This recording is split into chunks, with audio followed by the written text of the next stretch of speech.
राखिदिनु हुनको लागि चाहिँ म प्रेम कटवाल सरलाई म हार्दिक अनुरोध गर्दछु। प्रेम सर। धन्यवाद भरत सर। सम्पूर्ण गुरुहरूलाई सन्ध्याकालीन नमन गर्न चाहे मैले।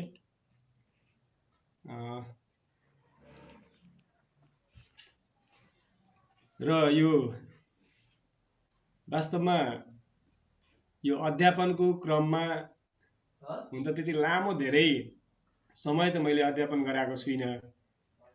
केही समय प्राइभेट स्कुलमा अध्यापन गराएँ र पछिल्लोचोटि भर्खर 6 वर्ष मात्रै हुँदैछ गुरुहरू मेरो चाहिँ यो सामुदायिक विद्यालयमा गएर अध्यापन गराउन थालेको।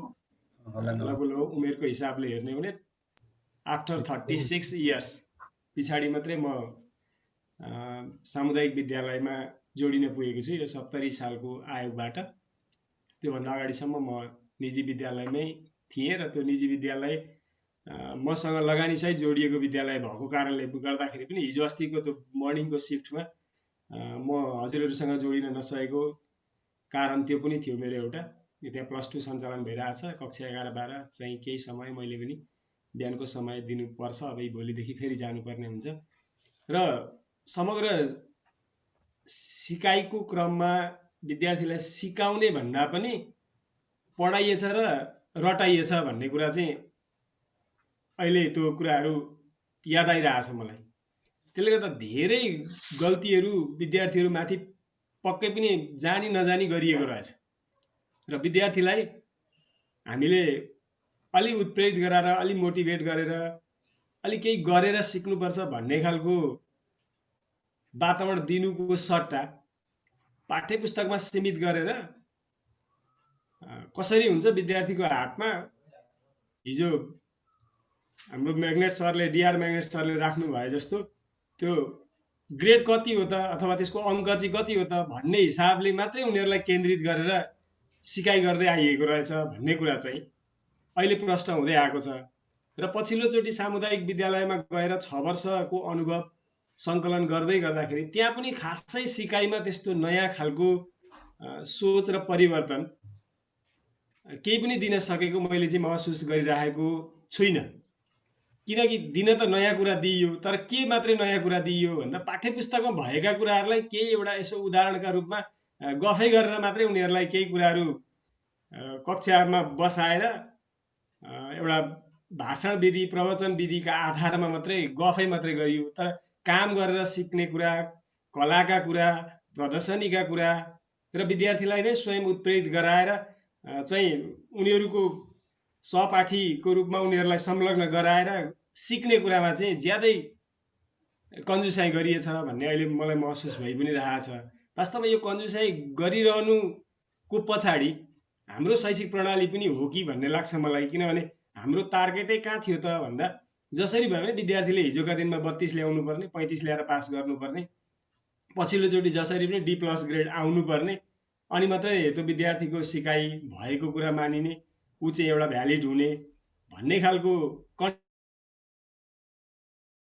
कन्सेप्ट हामी हुन्छ। मेरो विद्यार्थीलाई मैले D+ गराउनु पर्छ, यति सर्टेन कुराहरू तैँले याद गरेर कण्ठ गरेर पढेर आइज, नत्र भने भोलि तेरो परीक्षा बिग्रिन्छ अनि तेरो अभिभावकहरूले चाहिँ हामीमाथि प्रश्न राख्नुहुन्छ भन्ने हिसाबले पनि काहीँ न काहीँबाट विद्यार्थीलाई प्रत्यक्ष अप्रत्यक्ष रूपमा एउटा दबावको वातावरण भित्र राखेर चाहिँ सिकाइ गरिएको रहेछ भन्ने कुरा चाहिँ मलाई पनि अहिले महसुस भइरहेको छ। र पछिल्लो समय जब यो चैत 11 को लकडाउन, यो वास्तवमा लकडाउन हाम्रा लागि भन्छु, स्पेसल्ली मेरा लागि चाहिँ यो ठुलो अभाग्य भएर आएको छ। र मैले यो लकडाउनको समयमा सरहरूको जुन साथ सहयोग पाएको छु र सँगसँगै दौडिने अवसर पाएको छु, ज्यादै पछिल्लोचोटि यो ICT को क्षेत्रमा ज्यादै पछि सुरुवात गरेको, थालनी गरेको मानिस म हुँ। अब सरहरूसँग मैले सेयर गर्दै गर्दा आफैलाई अनौठो लाग्छ र ठुलो पश्चाताप लाग्छ। मैले 14 वर्ष प्राइभेट स्कुलमा प्रिन्सिपल चलाएँ गुरुहरू, र त्यहाँनिर कसैलाई 17,000, कसैलाई 18,000, कसैलाई 20,000 दिएर कम्प्युटर टिचर राखेँ मैले। र उहाँहरूलाई हरेक साना साना कुराहरू यो टाइप गरौँ, यो यसो गरौँ, यो यसो गरौँ भनेर इन्स्ट्रक्सन धेरै गरेँ मैले। तर कहिले पनि त्यो कम्प्युटरमा गएर क लेख्ने अभ्यासै गरिनँ मैले, ABCD टाइप गर्ने कहिले अभ्यास गरिनँ। र जब म सामुदायिक विद्यालयमा गएँ, अहिले म गएको विद्यालय प्रस्तावित नमुना विद्यालय हो, हिमाली माध्यमिक विद्यालय भद्रपुर 1 मा छ यो। त्यहाँ गइसकेपछि चाहिँ अलिकति केही एक दुईजना सरहरूलाई मैले त्यहाँ आइसिटीसँग अलिकति केही अभ्यस्त रहनुभएका सरहरूसँग पुगिसकेपछि चाहिँ मलाई कता कता भित्रबाट अलिकति अनइजी महसुस भयो। यत्रो लामो समय म एउटा प्राइभेट स्कुलमा बसेँ, त्यो पनि प्रिन्सिपल भएर बसेँ, अरूलाई जागिर खुवाएँ, आखिर मैले गरेछु चाहिँ के त, मेरा लागि र विद्यार्थीलाई दिनका लागि चाहिँ मसँग के रहेछ त भन्ने हिसाबले मलाई ठुलो रिग्रेट फिल भयो त्यहाँ। र त्यो भइसकेपछि चाहिँ अनि मैले अब आइसिटीमा म जानुपर्छ, जोडिनुपर्छ, यस्ता प्राविधिक कुराहरूलाई मैले पछि पारेर चाहिँ म पछि परेर म बस्नुहुन्न भन्ने खालको भएपछि अनि मैले अहिलेसम्म आजका दिनसम्म लगभग तपाईँको 13-14 महिना मात्रै हुँदैछ कम्प्युटर छोएर मैले अभ्यास गर्न थालेको। नभन्दै मैले अलिअलि अभ्यास गरेर यसो कम्प्युटरका सामान्य वर्ड, एमएस वर्ड र यसो एक्सलहरू चलाउँदै गरेको अवस्थामा ठ्याक्कै यो लकडाउन आइदियो। लकडाउनले यस्तो सुवर्ण अवसर मलाई प्रदान गर्यो, मेरो चाहिँ जीवनमा साँच्चै भने यसले काया पलट गरेको छ अहिले पछिल्लोचोटि। र अहिले त्यस पछाडि एसटिएफटीको मेम्बर्स तारमा मैले त्यहाँ मेम्बर लिने एउटा अवसर पनि प्राप्त गरेँ, जसका लागि म सम्झिन चाहन्छु इलाम, हाम्रो केन्द्रीय एसटिएफटी केन्द्रीय सदस्य इलामको सर हुनुहुन्छ माधव भट्टराई सर, उहाँ मार्फत मैले यो एसटिएफटीको मेम्बर लिने अवसर प्राप्त गरेँ। त्यो पछाडि नभन्दै एसटिएफटीका हरेक कार्यक्रम खोजी गर्दै गर्दै म जोडिने थालेँ त्यहाँबाट केही कुरा पावर पोइन्टका कुराहरू, एमएस वर्डका अलिक थप कुराहरू, एक्सलका केही कुराहरू लगायत यी गुगलका कुराहरू, केही कुराहरू त्यहाँबाट सिक्ने अवसर प्राप्त भयो। र बिचमा प्रदेशले 60 दिने कार्यक्रम चलाएको थियो, त्यहाँबाट पनि सिक्ने अवसरहरू केही प्राप्त भयो। हुँदै गर्दा असार 1 गते 81 मेरो मेसेन्जरमा कहाँबाट कताबाट लिङ्क आयो, हामी तपाईँ आफै प्रशिक्षक आफै प्रशिक्षार्थी भन्ने लिङ्कमा जोडिने अवसर पाएँ, जहाँ मैले Navraj sir, Bharat sir, Badri sir, Harishchandra sir लगायत रामहरि सर आदरणीय गुरुहरू सम्पूर्णलाई त्यहाँ प्राप्त गरेँ। र वास्तवमा यो थलोबाट चाहिँ पछिल्लोचोटि सिक्ने कुरा सँगसँगै छ, थप मोटिभेसन बढी भएको छु म आफै पनि अटोमेटिकल्ली। र त्यसपछि चाहिँ मलाई लाग्न थाल्यो, ओहो मैले विद्यार्थीका लागि त दिनुपर्ने कुराहरू धेरै रहेछ र मैले धेरै कुराहरू दिन सकिरहेको रहेनछु। र जसरी दिइरहेको थिएँ त्यो दिएको कुराहरूलाई अलिकति परिमार्जित ढङ्गले र उनीहरूकै मन मस्तिष्कसँग पुगेर, उनीहरूकै योग्यता र क्षमतासँग पुगेर, उनीहरूकै त्यो मनोविज्ञानसँग जोडिएर मैले यदि थप क्रियाकलाप गरेर सिकाएँ भने त पक्कै म केही सिकाउन सक्ने रहेछु। मसँग क्षमता रहेछ, तर प्रस्तुत गर्ने कला चाहिँ मसँग रहेनछ, अथवा त्यसका औजारहरू, टुल्सहरू मैले तयार गर्न सकिरहेको रहेनछु भन्ने कुराको महसुस भएपछि पछिल्लोचोटि साँच्चीकै यहाँहरूको साथ र सहयोगमा म अत्यन्तै लागि परेर अहिले लगभग मैले भदौको दोस्रो हप्तादेखि अनलाइन कक्षा चलाइ पनि रहेको छु। मेरो विद्यार्थीहरूलाई कक्षा 8लाई पढाउँदैछु म्याथ, 9लाई म्याथ पढाउँदैछु, 11लाई पनि पढाउँदैछु, 12लाई पनि पढाउँदैछु गरेर अहिले 4वटा क्लास चाहिँ मैले अनलाइन कक्षा नै निरन्तर चलाइरहेको छु। यो बेलुकाको समयमा चलाउँदै थिएँ, अब यो कार्यक्रम रहेपछि ती नानीहरूलाई अब बिहानको समय या दिउँसो कुनै समय मिलाएर अब भोलिबाट कक्षा सञ्चालन गर्नु छ। यसर्थ म निष्कर्षमा के भन्छु भने वास्तवमा हामीले सिक्नुपर्ने कुराहरू धेरै रहेछन् र पक्का सिक्नका लागि हिजो डिआर सरले भन्नुभए जस्तो चाह्यौँ र इच्छा गऱ्यौँ भनेदेखि हामी सहजै त्यहाँसम्म पुग्न सक्ने रहेछौँ। र हामीले साँच्चीकै भोलिका यी भविष्यका कर्णधारहरू, हाम्रा साना नानीहरूलाई साँच्चै एउटा समाज परिवर्तनका वाहकका रूपमा तिनीहरूलाई उतार्नका लागि त्यो एउटा स्रोतको रूपमा हामीले काम गर्न सक्ने रहेछौँ। त्यो स्रोत हामीसँग पर्याप्त रहेछ, मात्रै हामीले खोज्नुपर्ने कुरा रहेछ भन्ने कुराहरू बुझेर पनि अहिले पछिल्लोचोटि अत्यन्तै बढी उत्साहित भएको छु। गुरुहरूको साथ यो निरन्तर रहिरहोस्, यहाँहरूसँग सधैँभरि जोडिन पाऊँ। गुरुहरूबाट सम्भवतः यहाँहरूलाई दिने कुराहरू ज्यादै मसँग कमहरू होलान्, तर यहाँहरूबाट मैले प्राप्त गर्ने कुराहरू धेरै मैले अपेक्षा गरेको छु र यो निरन्तर अगाडि बढाउने एउटा आशा अभिलाषा यहाँहरूको साथमा रहने प्रकट गर्दै मैले मेरा अनुभवका कुराहरू यहीँ समाप्त गरेको कुरा अनुरोध गर्दछु गुरुहरू। भरत सर, मैले सकेँ। धन्यवाद प्रेम सर। वास्तवमा उहाँको राम्रो अनुभव सुन्यो, प्राइभेट स्कुलदेखिको लिएर सामुदायिक विद्यालयसम्मको, होइन। उहाँले पहिला आफू धेरै कुराहरूमा पछि परे पनि यो कार्यक्रममा जोडेपछि लकडाउन पछाडिको नयाँ कुराहरू सिकेर आफूलाई चाहिँ मोटिभेसनल गराएर र मोटिभेसनल कार्यक्रमहरू सुन्दै आफू चाहिँ उत्प्रेरित भएर अब नयाँ नयाँ कुराहरू विद्यार्थी माझमा लाने र विद्यार्थीहरूलाई आफ्नो भरपुर कुराहरू दिने कुराहरू गरेर जानुभयो। वास्तवमा उहाँबाट पनि हामीले केही कुराहरू सिक्नुपर्छ, गर्दा हुने रहेछ भन्ने कुराहरू। र अब म त्यस्तै गरेर आफूमा आफ्नो जीवनमा यत्रो वर्ष सेवा गरिसकेपछि आफूमा भएका अनुभवहरू र आफूले गरेको विद्यालयमा कार्यरत गर्दाखेरिको सफलता असफलता र त्यो सफलता कसरी प्राप्त भयो र असफलता कसरी प्राप्त भयो, यी कुराहरू आफ्नो अनुभवहरू सँगाल्दै हामीलाई मोटिभेसनल हुने खालका कुराहरू हजुरहरूमा भएका आफ्नो मनमा भएका आफ्नो जीवनमा भएका कुराहरू हामीलाई बाँड्न हुनको लागि म गोविन्द पौडेल सरलाई म हार्दिक अनुरोध गर्दछु। गोविन्द सर। हजुर भरत सर। हजुरको पालो है सर। ल, सम्पूर्ण सरलाई फेरि पनि म हार्दिक नमस्कार गर्न चाहन्छु। मेरो नाम त गोविन्द पौडेल भइहाल्यो। म रत्ननगर नगरपालिका वडा नम्बर 10 मा बसोबास गर्छु।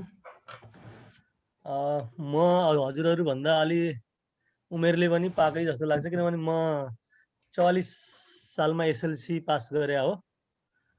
त्यसपछि 44-46 मैले आइएससी वीरेन्द्र भौमिक क्याम्पसमा पढेँ। त्यसपछि 44-46 पढेपछि बिचमा भदौमा भूकम्प गएर हामी त्यो रेगुलर डिप्लोमा पढ्न पाइएन, बिचमा अलिकति ग्याप भयो। त्यसपछि हामी 47-49 मैले बिए पढेँ म्याथमेटिक्स र इकोनोमिक्स लिएर। र अनि म 50 सालमा डिग्री पढ्न जब काठमाडौँ गएँ, त्यसपछि 50 सालमा भीषण बाढी आयो। मेरो घर सौरामा थियो, मेरो पक्की घर थिएन, कच्ची घर थियो, बाढीले बगायो। अनि परिवारलाई नै विस्थापित भएको हुनाले मैले पढाइलाई कन्टिन्युटी गर्न सकिनँ। म फेरि फर्केर चितवन आएँ र फेरि वीरेन्द्र भौमिक क्याम्पसमै मैले अध्ययनलाई सुरु गरेँ। मैले एमए इकोनोमिक्स भर्खर खुलेको थियो त्यहाँ, त्यो पढ्न थालेँ र मैले अनि त्यही बेलादेखि नै त्यहाँ बछौली हाम्रो अहिले रत्नगर नगरपालिकाको 6 नम्बर वडा पर्छ सौरामा एउटा बोर्डिङ थियो माउन्ट भ्यू भन्ने। अनि त्यो माउन्ट भ्यू भन्ने बोर्डिङलाई मैले एउटा ठेक्कामा लिएर आफै प्रिन्सिपल भएर त्यहाँ काम गरेँ। अनि त्यसपछि काम गर्दै पढ्दै गरेँ भनौँ, पढ्दै गरेँ। अनि बिचमा मैले डिग्री पढ्दा पढ्दै फेरि मेरो अध्ययनलाई अगाडि बढाउने भनेर म फेरि कीर्तिपुर गएँ। कीर्तिपुर गएर म फेरि म्याथमेटिक्समा एमएड म्याथमेटिक्स र बिएड पढ्ने भनेर गयो। लास्टमा फेरि म्याथमेटिक्स पढिएन, इकोनोमिक्स यता छोड्दा बिचमै छोडेर म काठमाडौँ गएको थिएँ। अनि मैले फेरि कीर्तिपुरबाट 1 इयर बिएड गरेर अनि त्यसपछि म टाढीतिर हाम्रो रत्नगर नगरपालिकामै अहिले युनिक एकाडेमी भन्ने स्कुल छ, त्यहाँ पढाउन सुरु गरेँ। मैले 51 सालबाट त्यहाँ पढाउन थालेँ। र म 52 सालको शिक्षा आयोगमा मैले थाईमा नाम निकालेँ पोखराबाट। त्यसपछि मेरो यात्रा अलि लामै भएको हुनाले अलिकति लामो हुनसक्छ है साथीहरू। हुन्छ सर, अनि ठिक छ सर, सब मिठो आइरहेको। त्यसपछि म प्राइभेट स्कुलमै काम गरेँ। त्यो लामो समय काम गरेँ त्यो युनिक एकाडेमी स्कुलमा, 7-8 वर्ष काम गरेँ। मैले अपनी माविको जाँच दिएको थिएँ 52 सालमा शिक्षा आयोगमा जाँच दिएको थियो। त्यो जाँचको रिजल्ट चाहिँ तुरुन्तै भएन, त्यहाँ सरकार परिवर्तन भयो के भयो, त्यो जाँच गएर एकैचोटि 59 सालमा थाहै भइयो। त्यसपछि इन्टरभ्यूको लागि बोलायो। अनि अब म त्यही टिचिङमै थिएँ, अरू 2-3टा स्कुलमा पनि पढाउँथेँ, एउटा स्कुलमा मात्रै होइन, त्यो पार्ट टाइम पनि गर्थेँ मैले। अनि थाहै भइसकेपछि जब म बोर्डिङ स्कुल छोडेर म थाईको लागि गइसकेपछि त्यहाँ माओवादीहरूले चाहिँ मलाई अलिकति दुःख दिए, हाजिर हुन नदिने किसिमको भयो काजमा। त्यसपछि शिक्षा कार्यालयमै बस्ने कुरो भयो। त्यसपछि मेरो जेठान कोरिया हुनुहुन्थ्यो, अब म यो थाई जागिर मैले खान्न भनेर म त्यसपछि थाई जागिर छोडेर म 59 सालमा म दक्षिण कोरियातिर गएँ, कामको लागि गएँ। र जब म त्यहाँ गएँ र मेरो यो त त्यो बेलासम्म मेरो शिक्षण पेसा मैले 49बाट सुरु गरिसकेको थिएँ। बिचमा 1 वर्ष म 1 इयर बिएडको लागि गएपछि नि मैले तुरुन्तै फेरि आएर शिक्षण पेसालाई नै मैले लगभग 10-11 वर्ष मेरो अनुभव रह्यो। र अब हाम्रो अनुभव कस्तो भयो भन्दा अब हाम्रो पढाइलाई जब जति हामी विद्यार्थीको साइकोलोजी अनुसार पढाउने, विद्यार्थीलाई त्यही किसिमले एक्टिभिटीहरू गराउनेतिर भन्दा पनि जाँचमा फर्स्ट डिभिजन आयो कि आएन, अथवा अहिले ग्रेडको कुरा आयो, हाम्रो बेलामा डिभिजनको कुरा हुन्थ्यो, डिस्टिङसन, अनि फर्स्ट डिभिजन सेकेन्ड डिभिजनको कुरा हुन्थ्यो। र त्यो रिजल्ट ल्याउनको लागि विद्यार्थीलाई होस्टेल राख्ने, उनीहरूलाई पढाउने, घोटाउने, जस त्यहाँ भएका कुराहरूलाई कण्ठ पराइ पारिदिने र तिनै जाँचमा आएको क्वेसनलाई रटाउने मात्रै त्यो पढाइ भयो। म्याथमेटिक्स त्यसरी गयो। र जब म 59 सालमा जब म दक्षिण कोरिया गएँ, म कामको लागि नै गएको थिएँ। जब त्यहाँ अनि त अब सुरुमा मलाई थाहा भएन त के काम गर्थिस् भन्ने, अब कोरियनसँग कुरा गर्दाखेरि म टिचर थिएँ भनेपछि उनीहरूले जिउरो निकाल्यो। होए सनसाइन योगी वास भनेको किन टिचर यहाँ काम गर्न आइस भन्यो। अनि किन तिनीहरू त्यस्तो दङ्ग परेर छ भन्दाखेरि दक्षिण कोरियामा सबैभन्दा सम्मानित पेसा र सबैभन्दा कमाउने पेसा, तलब बढी भएको पेसा भनेको शिक्षक रहेछ। त्यहाँ त्यति मान्यता रहेछ कि टिचरको। जब कि त्यहाँको सामान्य टिचरको पनि छन् मानन भन्छ 1 करोड कोरियन वन हुँदो रहेछ कि तलब। छन् मानन भन्छ 1 करोडलाई। 1 करोड भनेको नेपाली लगभग 15 लाख को हाराहारीमा पर्छ अहिले। त्यति तलब हुँदो रहेछ त्यहाँ, त्यति धर तलब हुने। अनि त्यस्तो मान्छे उनीहरूले के सोचे, शिक्षक भएपछि त यस्तै तलबलाई किन यहाँ काम गर्न आयो भने। अनि जब मैले नेपालमा यति तलब हुन्छ, यस्तो हुन्छ भनेपछि त्यसपछि उनीहरूले चाहिँ जिब्रो काटे क्या। यस्तो पनि हुन्छ र, शिक्षकको तलब पनि यस्तो हुन्छ र भन्ने किसिमको उनीहरूले आश्चर्यता प्रकट गर्यो। अनि त्यही सिलसिलामा जब म अनि सनसाइनिङ यो हो, यो सनसाइनिङ हो, यो टिचर हो, नेपालबाट आएको भन्ने जब कोरियनले त्यो कुरा थाहा पाइसकेपछि अनि म त्यहाँको विद्यालयहरू, त्यहाँ कोदो हाक्यो भनेको हाई स्कुललाई भन्छ, छोदो हाक्यो भनेको तलको प्राइभेटलाई भन्छ, ते हाक्यो भनेको कलेज लेभललाई भन्छ। मैले लगभग अब त्यहाँ कोरियनहरू त्यस्तै साथीहरूसँग मिलेर त्यो सबै म जब त्यहाँ गएर त्यहाँको पठन पाठन, त्यहाँको शिक्षण प्रणालीलाई मैले जब हेरेँ, अनि बल्ल मैले हो हाम्रो पढाइ त यो त केही पनि होइन। जहिले जहिले जति हामी अहिले आइसिटीको कुरा गरिरहेछौँ, त्यो कुराहरू त्यो दक्षिण कोरियामा पहिल्यैदेखि थियो। त्यहाँ टिचरहरू क्लासमा पढाउन जाँदो रहेछन् है। उनीहरूको पुरै वेल इक्विपमेन्ट भएको, पुरै शैक्षिक सामग्री भएको, ल्याबमा टिचर आफै बस्ने, त्यसपछि विद्यार्थीहरू उसको पिरियड सुरु भएपछि त्यहाँ विद्यार्थीहरू पढ्न आउने। र अब मेरो विद्यार्थी आउँदैछन् भनेपछि टिचरले त्यही किसिमको शैक्षिक सामग्रीहरू तयार गरेर ऊ क्लासमा त्यो उसमा बसिराखेको हुने। जब त्यहाँ विद्यार्थीहरू आएर पढ्छन् अनि त्यसपछि जस्तो म्याथको क्लासमा मैले हेरेँ, म्याथका सम्पूर्ण सामग्रीहरू, म्याथ ल्याबहरू त्यहीँ वेक इक्विपमेन्ट छ। अनि त्यसपछि गएर आइसिटीका कुराहरू सम्पूर्ण छ। विद्यार्थीहरूलाई त्यही किसिमको ल्यापटपको सुविधा छ। त्यो उनीहरू त्यही अनुसार बस्छन् अनि त्यहाँ पढ्छन्। अनि त्यसपछि त्यो विद्यार्थीहरू आफ्नो अनुशासनसँग बाहिर जान्छन्। फेरि उसको क्लास लिजर छ भने अर्को पिरियडको लागि उसले तयार गरिरहेको हुन्छ, उसको टास्कहरू हेर्ने, अर्को क्लासको लागि सामग्रीहरू तयार गर्ने। ऊ आफ्नो ल्याबमा बसिरहेको हुन्छ टिचर। विद्यार्थीहरू मात्रै आफ्नो टिचर खोजेर क्लासमा पढ्न जाने। त्यो टिचर विद्यार्थीहरू त्यही लाइनमा हिँडिरहेछ, कति अनुशासन। अनि जब मैले त्यो कुरा देखेँ, अब यो टिचिङ यसरी टिचिङ गर्नु पर्दो रहेछ भन्ने कुरा जब मलाई त्यहाँ पर्यो, र मैले थाइजारी छोडेर गएको हुनाले मैले आउट स्टे बसेँ। लगभग 7 वर्ष म दक्षिण कोरिया बसेँ। र मैले धेरै त्यो कुराहरू हेर्दाखेरि अनि मलाई त्यो कुरा फिल भइसकेको थियो। नेपालमा आएपछि अब म पढाएँ भने चाहिँ अब यस्तोसँग पढाउनु पर्दो रहेछ भन्ने मेरो माइन्डमा बथ्यो। म 2009 मा जब नेपालमा आएँ, म पढाउने अब म टिचिङ चाहिँ गर्दिनँ भन्ने मानसिकतामा म आएको थिएँ। तर जब म यहाँ आएँ, मेरा साथीहरू यहीँ टाढीमै पढाउनुहुन्छ, सबै साथीहरू यहीँ हुनुहुन्न रहेछ। र जब म आएको थाहा भयो, म 1 महिना पनि म घरमा बस्न मलाई साथीहरूले दिनु भएन। किनभने अब तपाईँले चाहिँ अब फेरि काम सुरु गरिहाल्नुहोस्, यहाँ त टिचरै छैन, मान्छे छैन पढाउने भनेर। अनि म 1 महिना पनि बसिनँ। मैले फेरि तुरुन्तै प्राइभेट स्कुलमै फेरि पढाउन सुरु गरेँ। र जब म कति सालमा 67 बाट अब 77 भनेपछि 10 वर्ष फेरि म अहिले दक्षिण कोरिया गएर आएपछि पनि मैले अहिले पढाएँ। जब त्यो बिचमा मेरो मनमा चाहिँ त्यो आइसिटी सिक्ने, अब यस्तो सिक्ने, अब यो त सकिएन, अब पढ्न सकिन्न, गर्न सकिन्न होला, अब समय पनि अब छैन, अब यो सिकिन्न होला भन्ने किसिमको दिमागमा आइसकेको थियो। प्रेम सरले भने जस्तो त्यो देखेर चाहिँ आएको थिएँ, यसरी पढाउनुपर्छ भन्ने कुरा नि आएको थिएँ। म्याथ ल्याब चाहिँ बनाउनुपर्छ भनेर अलिकति त्यो कुराहरू अलिकति अब अहिले पढाइरहेको स्कुलमा पनि एउटा दराज किनेर केही सामग्रीहरू तयार गरेर पनि राख्ने, त्यो अलिअलि हल्का प्रयोग गर्ने, पेपर कटिङहरू गर्ने, केही सामग्रीहरू मिन्सुरेसनका बजारमा भएका पनि किनेर ल्याउने, त्योसम्म गरिएको थियो। अब खासै आइसिटीको स्कुलमा पनि त्यो सुविधा थिएन। एउटा 1-2वटा प्रोजेक्टरहरू अहिले मैले पढाएको स्कुलमा थियो, अरू स्कुलमा त त्यही पनि थिएन।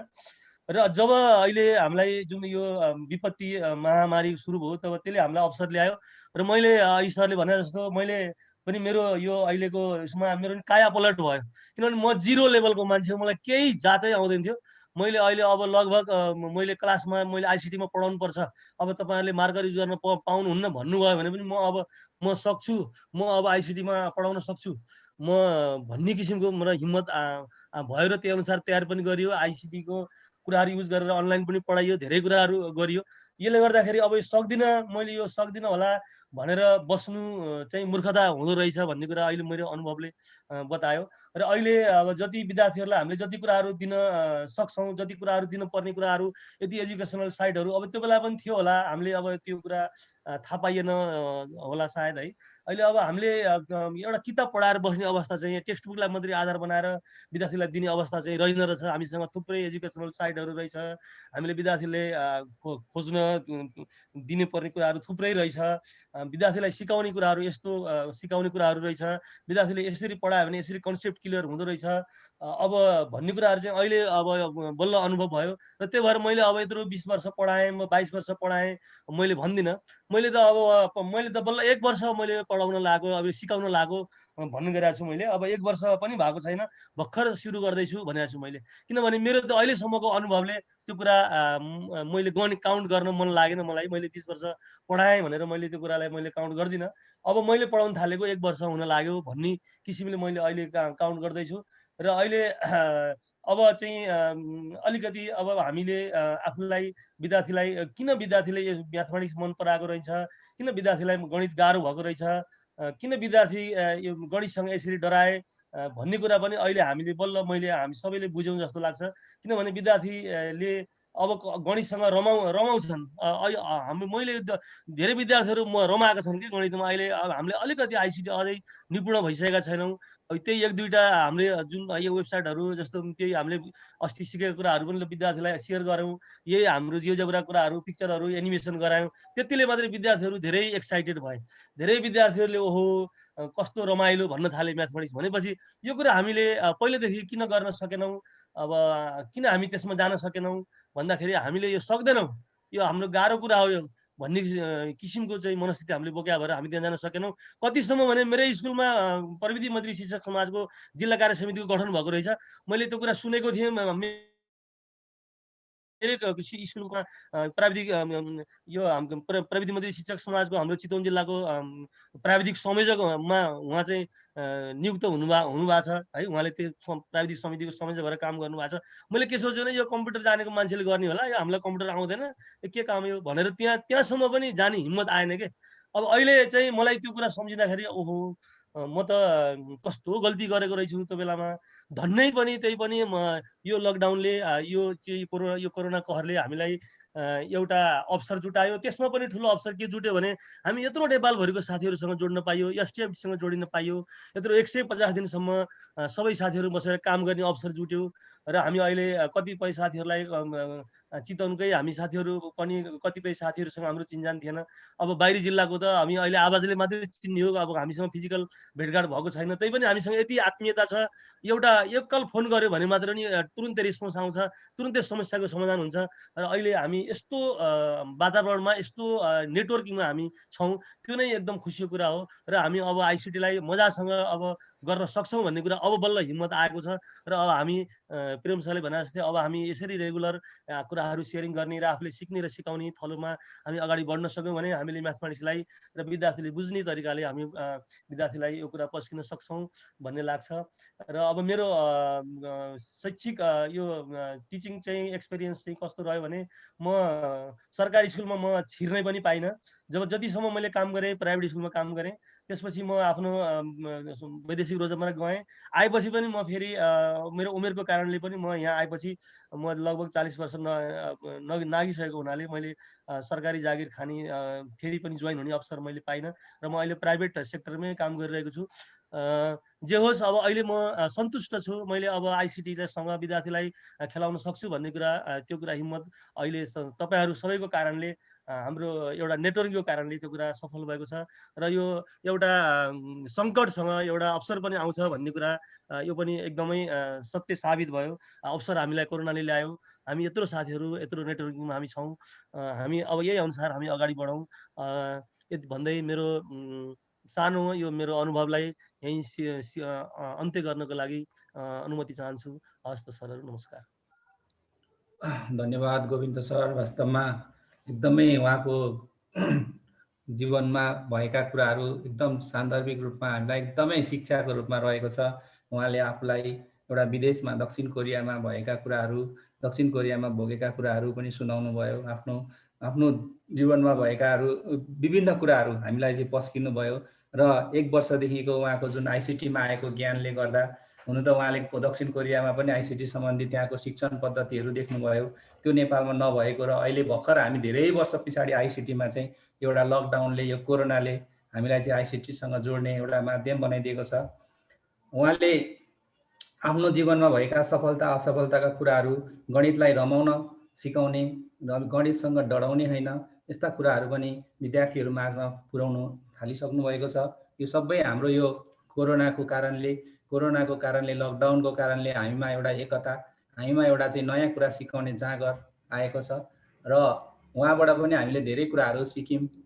र अब हामीले यस्ता कुराहरू धैर्य गरेमा चाहिँ हाम्रो एकदम ज्ञान बढ्ने र अनि एक्सिलेन्ट काम गर्नको लागि चाहिँ ध्यान गर्नुपर्ने यस्ता कुराहरू हिजो हामीले सिक्यौँ। प्यासन फर एक्सिलेन्स, योग कर्मसु कौशलम, होइन, योगले नै एकदमै राम्रो कामहरू गराउन सिकाउने जस्ता कुराहरू हामीले चाहिँ सिक्यौँ।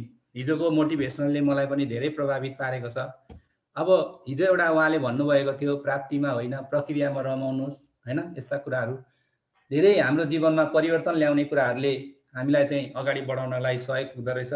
र अब हामी यसरी नै हाम्रो जीवनमा भएका सफलता असफलताका कुराहरू विद्यार्थीहरूलाई हामीले आफ्नो धर्म सम्झेर, आफ्नो कर्तव्य सम्झेर जुन हामीले योगदान दिइरहेको छौँ, जुन हामी लागि परिरहेका छौँ, यो सबै कामहरू चाहिँ हाम्रो विद्यार्थीको लागि हो। सफल विद्यार्थी बनाउनको लागि चाहिँ हाम्रो एउटा चाहना छ, राम्रो विद्यार्थी बनाउने, असल विद्यार्थी बनाउने एउटा हाम्रो चाहना छ। यो चाहना पुरा गर्नको लागि नै हामी यत्रो धेरै दुःख गरिरहेका छौँ, यत्रो धेरै हामी मेहनत गरिरहेका छौँ, साथीहरूसँग छलफल गरिरहेका छौँ, आफ्नो ज्ञानका कुराहरू बाँडिरहेका छौँ। र यी कुराहरू यसरी नै हामीले धेरै दिनसम्म हामीले चाहिँ तालिमहरू गऱ्यौँ, आइसिटी सम्बन्धी ट्रेनिङहरू, विभिन्न किसिमको ज्ञानहरू लियौँ। अब हामीले चाहिँ हाम्रो जीवनमा चाहिँ कस्ता कुराहरू चाहिँ गर्दाखेरि चाहिँ अझ सफल हुन सकिन्छ र सफलता प्राप्तिको लागि, आफ्नो जीवनलाई सफल बनाउनको लागि, आफ्नो एउटा सफल शिक्षक बन्नको लागि, योग्य शिक्षक बन्नको लागि के कस्ता कामहरू गर्नु पर्दो रहेछ भन्ने कुराहरू चाहिँ हामी अहिले पनि सिक्दैछौँ। यसै क्रममा आफ्नो जीवनमा भएका आफ्नो अनुभवहरू, आफ्नो विद्यालयलाई सफल बनाउनको लागि, आफ्नो विद्यालयमा गरेका योगदानहरू, विद्यार्थीहरूलाई उत्कृष्ट बनाउनको लागि गरेका कुराहरू, अनुभव सहितका कुराहरू राखिदिन हुनको लागि चाहिँ म हाम्रो टिमका एकदम सक्रिय सर नवराज घिमिरे सरलाई म हार्दिक अनुरोध गर्दछु। नमस्कार सम्पूर्ण साथीहरूमा। अब कहाँबाट थालौँ सर अब जीवनको कहानी? सुरु गरौँ सर, अब जताबाट पनि। अब यो कतिपय साथी के अरे सम्पूर्ण साथीहरूलाई मैले हार्दिक नमन गर्न चाहेँ। वास्तवमा यो म पनि आफ्नो जस्तो पुराना मान्छेहरूको आफ्नो कहानी अथवा जीवनमा भोगेका भोगाइहरू सुन्नको लागि एकदमै रुचि राख्ने मान्छे। मलाई पनि के लाग्छ भन्दा जस्तो कसैको जीवनको त्यो जीवन कहानी सुन्दै गर्दा अथवा के अरे त्यो साथीहरूका अथवा आफूभन्दा अग्रजहरूका सङ्घर्षका कथाहरू सुन्दा बडो आनन्द लाग्छ। अनि आफूले त्यो आफ्ना जीवनका भोगाइहरू, जीवनका अनुभवहरू जस्तो बच्चा बच्चीलाई सुनाउँदाखेरि बच्चा बच्ची पनि इन्सपायर हुन्छन् भन्ने मलाई लाग्छ। किनभने म आफू पनि त्यस्तै अब चाहिँ के अरे अरूका भोगाइहरू अथवा अरूका सङ्घर्षका कथाहरू सुनेर म आफू इन्सपायर भएको। अनि त्यसपछि त्यो आफूलाई मन परेपछि फेरि अरूलाई पनि मनपर्छ कि भन्ने चाहिँ लाग्दो रहेछ। अब त्यो निजी विचार पनि हुनसक्छ। अब त्यो मानेमा पनि अब जस्तो मैले आफ्नो जुन भोगाइ अथवा के अरे आफ्नो जीवनको कथा चाहिँ मैले यहाँहरू समक्ष राख्न चाहेँ। म 2 कक्षासम्म पढ्दै गर्दा एकदमै कमजोर मान्छे। म 5 कक्षा पढ्दै गर्दा पढ्न अल्छी लागेर इन्डियामा गएर अनि 6 महिनासम्म भाँडा माझेर अनि त्यसपछि फेरि पढ्नुपर्छ भनेर फर्किएको मान्छे। अनि 7 कक्षामा पढ्दै गर्दा बुवा आमाले बिहे गर्नुपर्छ भनेपछि बिहे गरेर अनि त्यसपछि 2053 सालमा एसएलसी दिएको मान्छे। म 5 to 10 इन्टरमिडिएट पढ्दासम्म म कहिल्यै पनि सेकेन्ड भइनँ। म त्यो ढङ्गबाट म विद्यालय पढ्दाखेरि पनि एकदमै ट्यालेन्ट थिएँ। ट्यालेन्ट कुन मानेमा भन्दा जस्तो हिजो अस्तिको जुन त्यो योगाको क्लासहरू सुने वास्तवमा मैले जानेर अथवा नजानेर त्यो बेलामा पनि मैले प्रयोगमा ल्याएको रहेछु भन्ने चाहिँ मलाई अहिले याद आउँछ। किन भन्दा म त्यति बेला म कहिले पनि 8 बजेभन्दा पछाडि मेरो आफ्नो जिन्दगीमा मैले पढेको अनुभव छैन। तर म यो लकडाउन पछि चाहिँ म राति 12 बजेसम्म पनि बसेँ। तर म जिन्दगीमा 8 साढे 8 भन्दा पछाडि मेरो खासै पढ्नकै लागि भनेर बसेको अनुभव छैन। तर म के गर्थेँ पढ्दाखेरि भन्दा म एकदमै बढी चिन्तनशील मान्छे। अनि त्यसपछि म आफू किताब पढ्ने भन्दा पनि एकदम सोचेर बस्ने, राति निद्रामा म दिनभरि पढाएको कुरा म राति पुरै त्यो कुरा चाहिँ रिकल गर्न सक्थेँ। मैले एउटा शब्द पनि नबिराइकन दिनभरि पढेको कुरा चाहिँ रिकल गर्थेँ। मलाई के लाग्यो भन्दा मैले त्यति बेला त्यो जस्तो चिन्तन गरेको रहेछु अथवा योगा रहेछ कि भन्ने अहिले यो सुन्दै गर्दा चाहिँ हो कि भन्ने लाग्छ। अनि मैले 2053 मा एसएलसी दिएपछि मैले 2055 मा मैले पढाउन थालेँ। म इन्टरमिडिएट सेकेन्ड इयर दिँदै गर्दा मैले 9-10 मा मैले म्याथ र साइन्स पढाउने अवसर पाएको थिएँ। अनि मलाई त्यति बेला चाहिँ के लाग्थ्यो भन्दा मैले एकदमै धेरै जानेको छु भन्ने मलाई फिल हुन्थ्यो। अनि मैले त्यो 56 बाट त नयाँ कोर्स आयो, 54-55 बाट नयाँ कोर्स आयो। मैले 55 मा चाहिँ पहिलोचोटि पढाउन जाँदा 8 क्लासमा सेट भन्ने नयाँ टपिक्स आएको थियो जुन हामीले पुरानो कोर्समा पढेका थिएनौँ। तर मलाई के अनुभव छ भन्दा मैले पहिलोचोटि पढाउँदाखेरि जुन हामीले सेटमा चाहिँ नल सेटलाई फाइ भनेर चाहिँ फाइले डिनोट गरिँदो रहेछ। तर मैले त्यो पहिलोचोटि त्यो कुरा चाहिँ मैले यो फाइ भन्ने कुरा अब त्यो हामीले त ओ म्याथमा मात्रै पढेका थियौँ। अनि त्यसपछि सी म्याथमा त फाइ भन्ने नआउनु पर्ने। अनि मैले चाहिँ नल सेटमा एउटा पनि इलेमेन्ट नहुने भएको कामबाट, 0 पनि नहुने भएको कामबाट यो 0 लाई काटेको हो भन्ने ढङ्गबाट मैले गल्ती पढाएँ। अनि त्यो कुरा चाहिँ मैले 1 हप्तापछि कलेज आउने अवसर मिल्यो। कलेजमा आएर सरलाई सोधेँ। अनि सोधेपछि सरले चाहिँ होइन यो नल सेटलाई चाहिँ फाइलले नै डिनोट गरिने हो, यो चाहिँ के अरे युनिभर्सल एज्युम्सन हो भनेर भनिदिनु भयो। त्यसपछि मैले त्यो कुरा चाहिँ करेक्सन गराएँ। भन्न खोजेको मैले आफूले पहिलोचोटि त्यो कुरा गल्ती सिकाएर त्यो कुरा करेक्सन गराएँ। म लाइफमा कहिले पनि नजानेको कुरा म जानेको छु भनेर त्योभन्दा पछाडि मैले कहिले पनि भन्दिनँ। किनभने नजानेको कुरा जानेको छैन भनेर नजानेको कुरा सोध्ने, कति पनि हिचकिचाट नमानिकन सोध्ने मान्छे थोरै मान्छेहरूमा म पनि एउटा हुँ भन्ने मलाई लाग्छ। मैले आफूले त्योभन्दा पछाडि पढ्ने र पढाउने क्रममा मैले ब्याचलर पढ्ने, त्यसपछि मेरो 55 भन्दा पछाडि सदैव मेरो पढ्ने र पढाउने काम निरन्तर रह्यो। मैले धेरैवटा स्कुलहरू चारेँ मैले आफूले पढ्ने क्रममा। अनि त्यसपछि मैले ब्याचलर, इन्टरमिडिएट र ब्याचलर गोर्खाबाट भ्याएपछि अनि त्यसपछि मैले काठमाडौँमा गएर अघि गोविन्द सरले भने जस्तै मैले पनि प्राइभेट स्कुलमा लगभग 5-6 वर्ष पढाउने अनुभव गरेँ। अनि त्यो बिचमा मैले त्यो बेलासम्म आइपुग्दा म लगभग 60-65 सम्म आइपुग्दा बच्चा बच्चीहरूलाई अलि बढी स्ट्रिक्ट इन्भाइरोमेन्टमा पढाउनु पर्छ भन्ने स्वभावको मान्छे। जब म 62 सालमा चाहिँ काठमाडौँमा श्वेत सदन स्कुलमा पढाउन पुगेँ, जुन स्कुलमा चाहिँ अहिले जुन गोर्खाको पुरानो स्कुल जसले बाबुराम भट्टराई र उपेन्द्र देवकोटालाई पढायो, वर्गीस थोमस, उहाँको अन्डरमा मैले 5 वर्ष काम गर्ने अनुभव पाएँ। उहाँ एकदमै स्ट्रिक्ट मान्छे भन्ने सुनिन्थ्यो। अनि मैले 60 देखि 66 सम्म त्यो बिचमा त्यो स्कुलमा पढाउँदा अनि विद्यार्थीलाई चाहिँ यातना दिनु हुँदैन अथवा विद्यार्थीलाई पिट्नु हुँदैन भन्ने ढङ्गबाट चाहिँ त्यहाँ हामीलाई मोटिभेट गरिन्थ्यो। अनि त्यसपछि मैले आफ्नो लाइफमा चाहिँ आफूलाई मैले भी टर्नमा चाहिँ चेन्ज गरेँ। त्योभन्दा पछाडि म विद्यार्थी पिट्न हुँदैन, यातना दिन हुँदैन अथवा विद्यार्थीलाई एकदमै इन्करेज गर्नुपर्छ। बच्चालाई इन्करेज भन्दा पनि इन्स्पायर गर्नुपर्छ।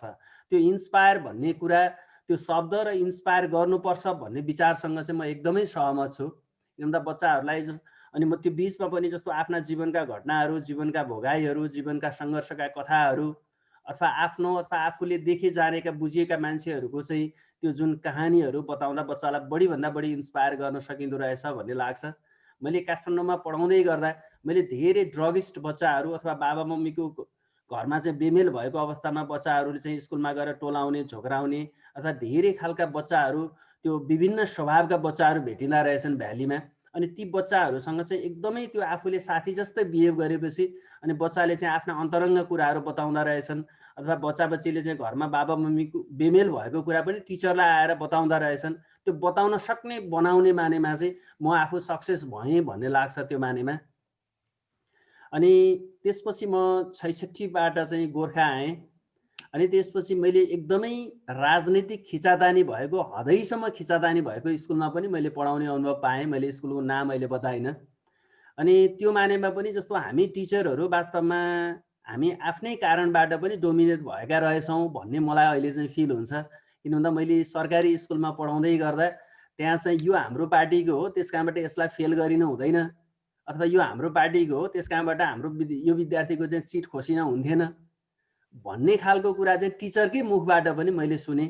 अनि त्यो मानेमा हामी टिचरहरू राजनीतिक मानेमा अथवा कति किसिममा घृणित खेल खेल्दा रहेछौँ भन्ने कुरा पनि मैले अनुभव गर्न पाएँ। अनि त्यसै प्रसङ्गमा मैले अर्को कुरा पनि जोडेँ, जस्तो एकचोटि चाहिँ सरकारले चौमासिक तलबको सट्टा चाहिँ मासिक तलब दिने भन्ने प्रसङ्ग आएको थियो। अनि त्यो अवस्थामा चाहिँ होइन अब 4 महिनाको तलब एक महिनामै नै दियो भने त हामीले हाम्रो पैसा मासिहाल्छौँ नि, यो त पैसा बचत नै हुँदैन भन्ने किसिमको पनि चेतना देखियो। मैले यो प्रसङ्ग किन जोडेँ भन्दा हामीले हामीसँग भएको पुँजीलाई पनि चिनेका रहेनछौँ, अथवा म त अझ म्याथमेटिक्सको मान्छे, इकोनोमिक्स नै पढेर इकोनोमिक्स नै पढाउने टिचरले मैले त्यसो भनेको पनि सुने। मेरो मतलब हामी हाम्रैसँग भएको पुँजीलाई पनि परिचालन गर्न जान्दा रहेनछौँ, किन भन्दा हामी टिचर हामीले त पैसालाई सही ढङ्गबाट परिचालन गर्न जानेका रहेनछौँ भने हामीले अरूलाई के सिकाउँछौँ होइन।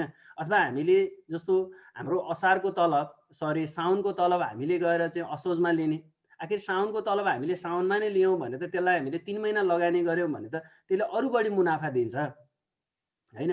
त्यो मानेमा पनि हामी जस्तो टिचरहरू अलि अब जस्तो त्यो के अरे पैसालाई परिचालन गर्न नजान्दा पनि हामीले घरमा भएको खरको छानोलाई फेर्न नसकेको अवस्था, अथवा हामी गाउँमा चाहिँ के अरे जस्तो ब्याजीमा पैसा लगाएर अनि त्यसपछि जस्तो 20औं वर्ष जागिर खाँदा पनि हाम्रो चाहिँ के अरे चप्पल चाहिँ जुत्तामा चेन्ज नभएको अवस्था, त्यो खालको अवस्था मैले आफूले भेटेँ। त्यो मानेमा पनि हामी जस्तो त्यो अवार नहुँदाको उपज हो भन्छु होइन। अनि ब्याचलर गरेको टिचरलाई म आफू साइन्सको पनि स्टुडेन्ट हुँ होइन, पृथ्वीले सूर्यलाई घुम्छ भन्ने कुरा पनि अब टिचरले बिलिभ नगरेको अवस्था, अथवा पृथ्वी गोलो छ भन्ने कुरा पनि अब त्यो बिलिभ नगरेको अवस्था। यसको मतलब हामीले थ्योरी पढ्यौँ तर त्यो कुरालाई चाहिँ त्यो वैज्ञानिक दृष्टिकोणबाट एनालाइसिस गर्ने क्यापासिटी नराख्दा, अथवा हामीले किताब पढेर एकचोटि आफ्नो कोर्स पढेर भ्याइसकेपछि नयाँ विषयवस्तुहरू नपढ्दा अथवा समय सापेक्ष हामी अपडेट नहुँदा पनि हामी टिचरहरू चाहिँ जस्तो निजामती कर्मचारी लगायत अन्य मान्छेहरूले चाहिँ हामीलाई डोमिनेट गरेको हो कि, अथवा हामी अध्ययनशील नहुँदाको उपज, हामी समय सापेक्ष अगाडि नबढ्दाको उपज चाहिँ हामीलाई अन्य सेक्टरका मान्छेहरूले हेपिएका हुन् कि भन्ने पनि मलाई लाग्छ। त्यो मानेमा पनि हामी समय सापेक्ष अपडेट हुँदै जानुपर्छ र हामी समाजका अगुवा हौँ, हामीलाई कसैले डोमिनेट गर्न हुँदैन। मलाई कति बेला चाहिँ मन दुख्छ भन्दा जस्तो हामी एसईको कपी करेक्सन गर्नको लागि जान्छौँ, कपी करेक्सन गर्ने तरिका हामीलाई कसले आएर सिकाउँछ भन्दा परीक्षा नियन्त्रण कार्यालयको एउटा कोरा मान्छेले आएर सिकाउँछ। र म प्राय फेरि निजामतीका मान्छेहरूसँग हरेक प्रोग्राममा जाँदाखेरि मसँग चाहिँ उहाँहरूसँग केही न केही मानेमा ठोकिहाल्छ। म त्यति बेला कपी करेक्सनको लागि म यहाँ के अरे 2072 को आयोगबाट म नवलपुर आएँ। त्यसपछि म परासीमा चाहिँ के अरे कपी करेक्सनको ट्रेनिङमा गएको थिएँ। अनि त्यति बेला उहाँहरूले आएर अलिक थोरै अब जो पनिकाका मान्छेहरूले आएर टिचरलाई थोरै डोमिनेट गर्ने शब्दहरू उहाँहरूले गर्नुभयो। अनि मैले सिधै उठेर उहाँहरूलाई भने, सर तपाईँ मैले 10औं वर्ष पढाएर आएको छु, मसँग पढाउने तरिका छ, मैले बच्चाको मनोविज्ञान बुझेको छु र कपी करेक्सन गर्ने कसरी भन्ने कुरा त्यो हामीलाई थाहा हुन्छ, तपाईँहरूले हामीलाई डोमिनेट गरेर भन्ने होइन। तपाईँ कहिल्यै क्लासमा जानुभएको छैन, तपाईँ ट्रेनिङ मात्रै लिएर आउनुभएको छ। हामीले त 10औं वर्ष कपी करेक्सन गरेर आएका छौँ र हामी जस्ता हजारौँ मान्छेहरूसँग हामीले इन्टरेक्सन गरेका छौँ। मैले त्यो हरेक त्यो निजामतीका मान्छेहरूले जस्तो हामीलाई कसले आएर करिकुलमको पाठ कसले सिकाउँछ भन्दा विद्यालय निरीक्षकले आएर सिकाउँछ। जो 21 वर्षको केट हो 50 अङ्कको 50 वटा अब्जेक्टिभ क्वेसनमा टिक लगाएर आउँछ अनि उसले हामीलाई करिकुलमको पाठ सिकाउँछ होइन। म वास्तवमा म चाहिँ के अरे नेपालको शिक्षा प्रणालीको एकदमै विरोधी हुँ। हुन त हामीले त्यसलाई मान्नुपर्छ, तर मान्दै गर्दा हामीले विरोध गर्ने कुरालाई पनि छाड्नु हुँदैन। विद्यालय निरीक्षक को भएर जाने हो भन्दा मेरो स्कुलको हेडमास्टर रिटायर भएपछि विद्यालय निरीक्षक भएर जाने हो। हाम्रो जिल्लाको समन्वय इकाइको प्रमुख को हुने हो भन्दा 10औं वर्ष 20औं वर्ष पढाएको एउटा सफल विद्यालयको हेडमास्टर चाहिँ जाने हो। एउटा केटा 21 वर्षमा ब्याचलर पास गरेर 50 वटा अब्जेक्टिभमा टिक लगाएर जान्छ र उसले हामीलाई आएर सिकाउँछ, करिकुलमका पाठ सिकाउँछ, प्रशासनका कुरा सिकाउँछ, पढाउने विषयवस्तु सिकाउँछ। अनि कहिलेकाहीँ आएर स्कुलमा आएर उनीहरूले छड्के करिकुलम भने के हो भनेर सिकाउँछन्। मलाई यति धेरै जवाब आउँछ, अब धेरै बोल्न पनि नहुने होइन। अनि त्यो मानेमा फेरि हामी टिचर पनि कस्ता छौँ भन्दा हामीलाई करिकुलम थाहा हुँदैन, अनि त्यसपछि पाठ्यवस्तु थाहा हुँदैन, अथवा को करिकुलर एक्टिभिटिज र एक्स्ट्रा करिकुलर एक्टिभिटिजको डिफ्रेन्सेस हामी बताउन सक्दैनौँ, हामी समय सापेक्ष हुँदैनौँ होइन। त्यो मानेमा पनि हामी हेपिएका छौँ। अथवा त्यो मानेमा पनि अब हामीलाई यी आइसिटीका के अरे जुन ज्ञान अहिले हामीले पाइरहेका छौँ यसलाई हामीले चाहिँ के अरे प्रयोग गरेर अब हामी योभन्दा पछाडि चाहिँ अपडेट हुँदै जानुपर्छ। जस्तो मैले 1 महिना 5-6 महिना अगाडि मात्रै एकजना टिचरले चाहिँ सामाजिक सञ्जालमा सबै विद्यालयले व्यवस्थापन समितिले चाहिँ के अरे इङ्ग्लिस मिडियम अनिवार्य गर्यो, अब हाम्रो जागिर जाने भयो भनेर उहाँले चाहिँ अलि रोइलो गाडेर अनि त्यसपछि सामाजिक सञ्जालमा लेखेको देखेँ। इङ्ग्लिस मिडियम हुनुपर्छ भन्ने फेरि म पटक्कै होइन है। इङ्ग्लिस मिडियम म्याथ, इङ्ग्लिस र साइन्स भन्दा बाहेक अरू सबै विषय नेपाली मिडियममा पढाइनुपर्छ भन्ने हो। र हामीले वकालत गर्दाखेरि जस्तो हामीले चाहिँ समालोचनात्मक ढङ्गबाट वकालत गरिनुपर्छ। हामी टिचरले कुनै एउटा पक्षमा लिएर अथवा के अरे कुनै एउटा व्यक्ति विशेष अथवा कुनै एउटा विषयवस्तुलाई मात्रै लिएर हामीले वकालत गरिनु हुँदैन। हामीले चाहिँ त्यसलाई समालोचनात्मक ढङ्गबाट यसका राम्रा पक्ष यी हुन् र नराम्रा पक्ष यी हुन् भनेर भन्न सक्नुपर्छ। हामीलाई अरूले गाइडेड गर्ने होइन, हामीलाई अरूले गाइडेड गर्ने होइन, हामीले अरूलाई गाइडिङ गर्न सक्नुपर्छ। हामीले समाजलाई गाइडिङ गर्न सक्नुपर्छ। जस्तो कहिलेकाहीँ जस्तो म यहीँ नै बस्दै गर्दा म अहिले जुन स्कुलमा कार्यरत छु, मेरो स्कुल भनेको देशकै स्थापित स्कुलहरू मध्येमा पर्ने स्कुल पनि हो। अनि कहिलेकाहीँ यसो अब मेयर उपमेयरहरू अब लगायत बाहिरका मान्छेहरू आएर कहिलेकाहीँ अनुगमन गर्ने, यहाँ हो अरू अन्य कुराहरू सिकाउने गर्ने गर्नुहुन्छ। जस्तो मेयरले आएर हाम्रो अनुगमन गर्न सक्दैन, उहाँ एउटा एज अ गेस्टको रूपमा आएर हेर्ने कुरा त्यो आफ्नो ठाउँमा छ। मैले पढाएको कुरा मेयरले आएर मेरो क्लास इभ्यालुएसन गर्न सक्दैन अथवा त्यहाँको टिचिङ परिपाटीको बारेमा इभ्यालुएसन गर्न सक्दैन। जस्तो अघि नै सरहरूले पनि भनिसक्नु भयो, जस्तो के हुन्छ भन्दा जस्तो हामीले पढाउँदाखेरि हाम्रो क्लासमा जस्तो म अहिले नै जुन विद्यालयमा छु अथवा अन्य विद्यालयमा हुँदा पनि कहिलेकाहीँ विद्यालय प्रशासन लगायत बाहिरका मान्छेहरूले आएर क्लासमा चाहिँ के अरे अलि बढी हल्ला भयो सरको क्लासमा भन्ने गुनासा सुनिन्छ कि। अनि कहिलेकाहीँ जस्तो एउटा सामान्य लेम्यानले क्लासमा हल्ला किन हुन्छ होइन, हामीले बच्चालाई इन्टरेक्टिभ ढङ्गबाट जस्तो हिजो पढाउने तरिका र आज पढाउने तरिका फरक छ। मैले 2 क्लासमा पढ्दै गर्दा CAT क्याट माने बिरालो भनेर पढेको हो। त्यो कुरा पछि अहिले आएर त पहिला बच्चालाई बिरालो देखाऊ अनि बिरालो देखाइसकेपछि क्याट भन, अनि जब बच्चाले चाहिँ बिरालोलाई क्याट भन्छ त्यसपछि मात्रै CAT क्याट भनेर त्यसको चाहिँ वर्ड स्पेलिङ सिकाऊ। आखिर हिजो पढाउने तरिका र आज पढाउने तरिका त फरक भएको छ नि त होइन। हामी त्यो कुराको लागि समय सापेक्ष हुँदै जानुपर्छ। अनि त्यो कुराको लागि नै आज हामीलाई प्रविधिले सिकाएको छ। त्यो मानेमा पनि हामी समय सापेक्ष हुँदै जानुपर्छ। मेरो जोड चाहिँ हरेक अवस्थामा त्यो हो र हामीलाई अरूले डोमिनेट गर्न हुँदैन। कहिले जस्तो यहाँहरूले पनि पढ्ने गर्नु भएको छ, जस्तो विद्यानाथ कोइरालाको लेख हेऱ्यो भने टिचरहरूलाई हदैसम्म डोमिनेट गर्ने कुरा आउँछ। र मैले 1-2वटा प्रोग्राममा मैले विद्यानाथ कोइरालालाई पनि राम्रै ढङ्गबाट जवाफ दिएको छु। म उहाँको स्टुडेन्ट पनि हो र उहाँको क्लास मैले पढेको पनि छु। अनि उहाँले चाहिँ शिक्षक मासिक लगायतका पत्रिकाहरूमा लेख्दै गर्दा टिचरलाई हदैसम्मको डोमिनेट गर्ने ढङ्गबाट लेख्नुहुन्छ। उहाँले हिजो कलेजमा कुन शिक्षा दिएर पठाउनु भयो?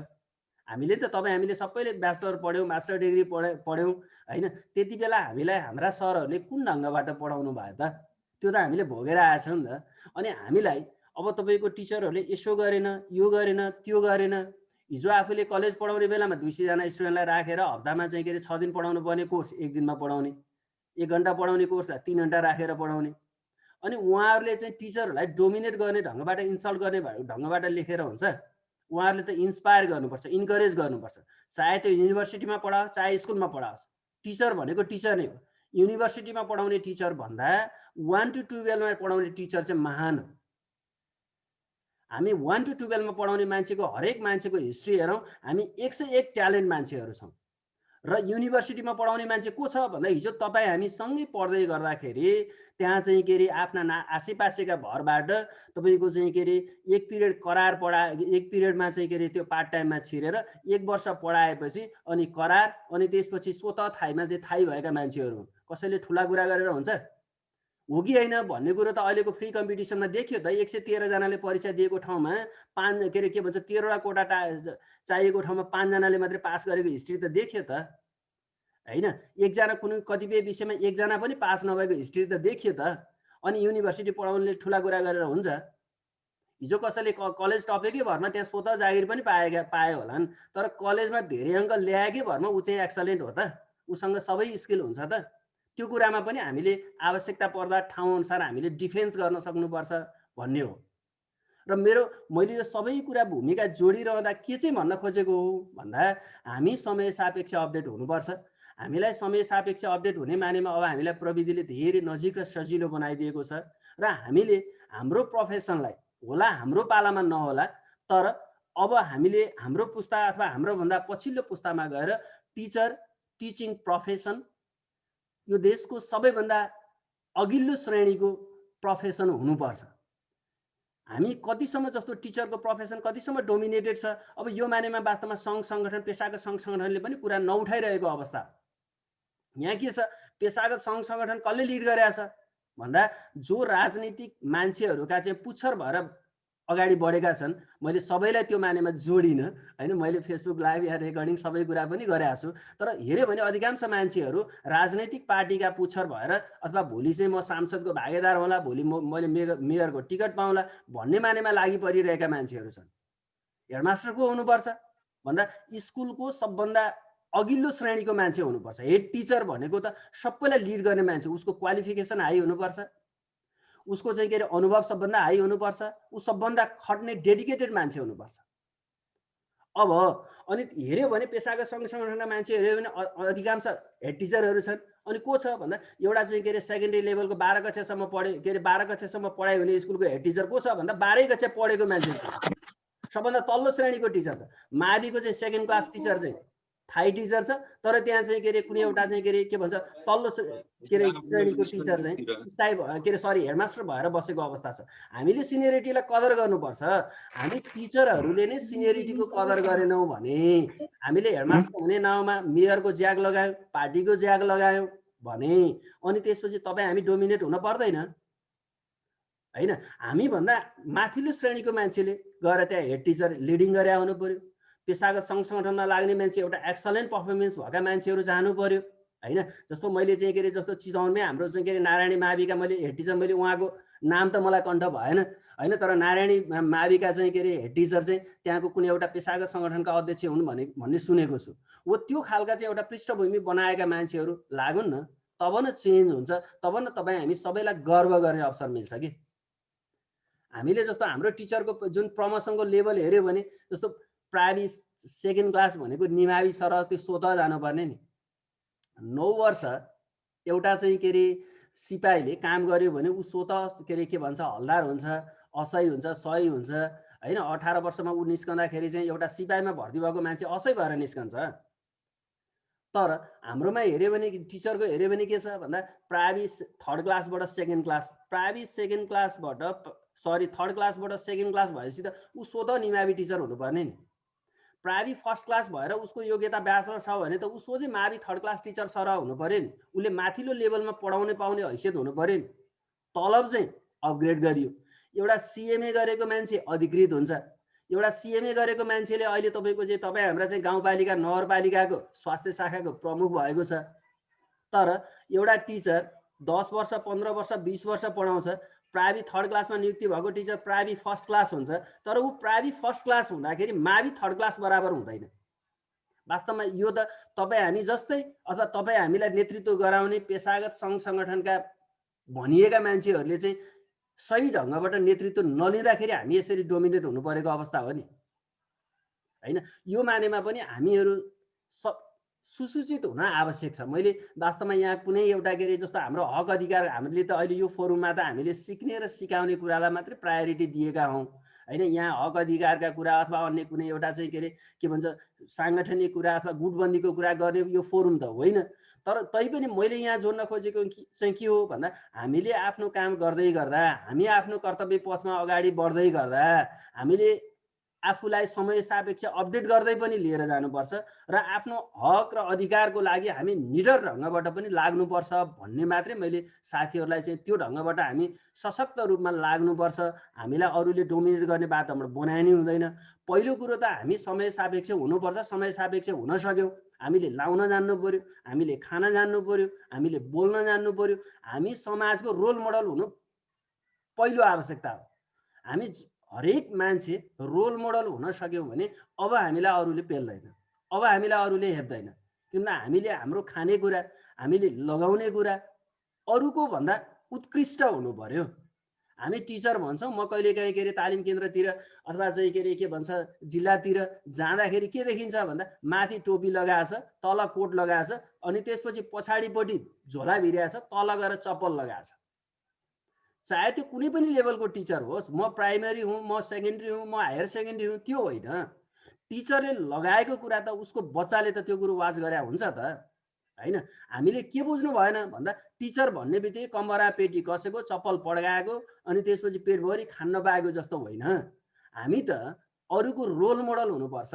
हाम्रो बच्चाले हामीले लगाएको कुरा वाच गरिरहेको हुन्छ, हामीले बोलेको हरेक शब्द बच्चाले वाच गरिरहेको हुन्छ, यो समाजले वाच गरिरहेको हुन्छ। अनि त्यो मानेमा पनि हामी चाहिँ के अरे एउटा सेकेन्डरी लेभलको टिचर हौँ भन्ने, इमेल चलाउन नजान्ने, मेल चेक गर्न नजान्ने, अनि त्यसपछि सामान्य चाहिँ के अरे एउटा एक पेज फोटोकपी के अरे सरी टाइप गर्न पर्यो भने उहाँ कम्प्युटर इन्स्टिच्युटमा जाने, अनि त्यसपछि हेडमास्टर भइरहन सक्छ, समय सापेक्ष आफू हुन नसक्ने। अनि त्यसपछि हेडमास्टर चाहिँ एउटा के अरे क्याम्पस प्रमुख 5 वर्ष हुन्छ। हाम्रा स्कुलका हेडमास्टर हेऱ्यो भने 20 वर्षसम्म एउटै मान्छेले लिड गरिरहेको हुन्छ कि त्यहाँ त्यो स्कुलमा अरू कोही मान्छे क्यापेबल नै छैन नि त।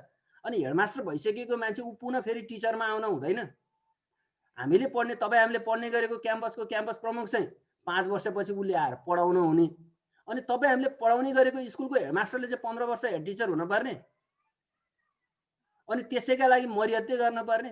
त्यो मानेमा पनि हामीले सशक्त रूपमा हामी जो जहाँ छौँ त्यो ढङ्गबाट अगाडि बढ्नुपर्छ। ती कुराहरू आवाज उठाउँदै अनि त्यसपछि हामीले हाम्रो पेसागत दक्षतालाई अगाडि बढाउनुपर्छ भन्ने मेरो चाहिँ के अरे अनुरोध हो होइन। र त्यो मेरो चाहना पनि हो। मैले आफ्नो भावना यहाँहरू समक्ष राखेँ। मैले अलि धेरै बोलेँ, अलि लामो समय पनि बोलेँ, तैपनि फेरि मेरो एक शब्दमा मेरो निचोड भनेको हामी समय सापेक्ष हुनुपर्छ। समय सापेक्ष हुने मानेमा हामीले कति पनि कसर बाँकी राख्नु हुँदैन र आफूलाई पेसागत दक्षतामा आफूलाई अपडेट गर्दै लैजानुपर्छ भन्ने मेरो एक मात्र भनाइ हो। र यो मानेमा हामीलाई यो अवस्थासम्म ल्याइ पुर्याएकोमा एसटिएफटी परिवारलाई पुनः हार्दिक नमन भन्दै मेरो अब 2 शब्द भन्दै अलि लामै भयो। हस्, मैले यहीँ अन्त्य गरेँ। हस्, धन्यवाद। धन्यवाद नवराज सर। आज हाम्रो कार्यक्रममा धेरै अगाडिदेखिको हामीले कार्यक्रम गर्दै आयौँ। यो कार्यक्रममा चाहिँ हामीले आज एउटा मोटिभेसनल प्रोग्राम हिजो हामीले सुने पछाडि अब आज हामी पनि हामीमा यत्रो क्षमता छ, हामी यत्रो धेरै वर्षसम्म सेवा गरिसकेका छौँ, यसको आधारमा हामीमा पनि एउटा मोटिभेसनल गर्ने क्षमता छ भन्ने हाम्रो एउटा सानो सोच आयो। त्यो अनुसारको चाहिँ हामीले चाहिँ आजको दिनलाई यस्तो कार्यक्रम राखिएको छ। नवराज सरले वास्तवमा हामी शिक्षकहरू समय सापेक्ष अपडेट भइएन भने हामीले हाम्रो पेसालाई आफैलाई नै के गर्छौँ त भन्दाखेरि धिक्कार्ने अवस्थामा पुर्याउँछौँ। त्यसकारणले हामी शिक्षक चाहिँ एउटा रोल मोडलको भूमिका खेल्नुपर्छ। शिक्षकलाई अरूहरूले पनि उत्साहित हुने वातावरण सिर्जना गर्नुपर्छ। शिक्षकहरूलाई वास्तवमा धेरै ठाउँमा चाहिँ हेला गर्ने, अपहेलित गर्ने, अब हाम्रो देशकै परिस्थितिमा हेर्ने हो भने शिक्षकलाई चाहिँ त्यति राम्रो सम्मान दिएको पाइँदैन। अघि सरले भनिहाल्नुभयो, हामी निमावि तृतीयबाट द्वितीय हुँदा पनि हामी मावि तृतीय हुन पाउँदैनौँ। अरू ठाउँमा चाहिँ हाम्रो एउटा सामान्य खर्दारहरू अथवा सिएम पढेको मान्छेहरू पनि अधिकसम्म पुग्छन्। त्यस कारणले गर्दा हामीले हाम्रो कामलाई, हामीले हाम्रो पेसालाई मर्यादित बनाउँदै र हामी अपडेट हुँदै गयौँ भने एक दिन अवश्य पनि हामी पनि के हुन्छौँ त भन्दा यो अवस्थामा पुग्छौँ, सफल अवस्थामा पुग्छौँ। त्यस कारणले शिक्षणलाई चाहिँ हिजो मैले एउटा मोटिभेसनल प्रोग्राममा जुन हामीले यहाँ क्याप्चर गरेको छौँ, शिक्षण पेसा होइन, यो त एक अभियान हो। आफ्नो शिक्षण पेसालाई चाहिँ एकदमै के गर्नु पर्यो, एउटा आफ्नो गर्व गर्नु पर्यो, गर्व गर्ने पेसाको रूपमा राख्नुपर्छ भन्ने कुराहरू चाहिँ हिजो हामीले मोटिभेसनल प्रोग्राममा सिक्यौँ। र यस्तै गरेर आज पनि हामी शिक्षकलाई नै मोटिभेट गर्ने कुराहरू हामी गर्नेछौँ। कसरी चाहिँ हामी शिक्षक चाहिँ आफ्नो पेसालाई मर्यादित बनाउने, हामी विद्यार्थीहरूलाई एकदमै खुसीसँगले हाम्रो विषय, अब यहाँ त धेरै जसो टिचरहरू म्याथ साइन्सकै हुनुहुन्छ र कोही टिचरहरू इङ्ग्लिस अरू विषयको पनि हुनुहुन्छ। हाम्रो आफ्नो विषयलाई कसरी विद्यार्थी समक्ष पुर्याउने, कसरी विद्यार्थीहरूलाई खुसी बनाउने, कसरी माल मनोविज्ञान बुझेर चाहिँ हामी पढाउने, आफू कसरी दक्ष हुने, समय सापेक्ष हामी कसरी चाहिँ अपडेट हुने होइन। त्यस कारणले यस्ता कुराहरूमा चाहिँ हामी पहल गर्नुपर्छ भन्ने कुराहरू हाम्रो विचार आएकोले गर्दा हामी यो आजको दिनमा चाहिँ हामी आफ्नो मनोभावना राख्दै आफूले गरेका सफलताका कुराहरू र आफूले भोगेका कुराहरू, आफ्नो पीडाहरू पनि यहाँ व्यक्त गर्छौँ, जसले गर्दाखेरि अरूलाई पनि उत्साह र हौसला हुन्छ। र यो कुरा, यस्तै कुराहरू गर्नको लागि चाहिँ म आजको कार्यक्रममा हाम्रा अग्रज धेरै वर्षदेखिको शिक्षण पेसामा लाग्नुभएका र हाम्रो कार्यक्रममा निरन्तर रूपमा जोड्नुहुने हाम्रा अग्रज रामहरि भण्डारी सरलाई म आफ्नो मोटिभेसनल स्पिच उत्प्रेरणात्मक भनाइहरू राखिदिनु हुनको लागि म हार्दिक अनुरोध गर्दछु। रामहरि सर। धन्यवाद भरत सर, यहाँहरू सबैलाई हार्दिक नमस्कार।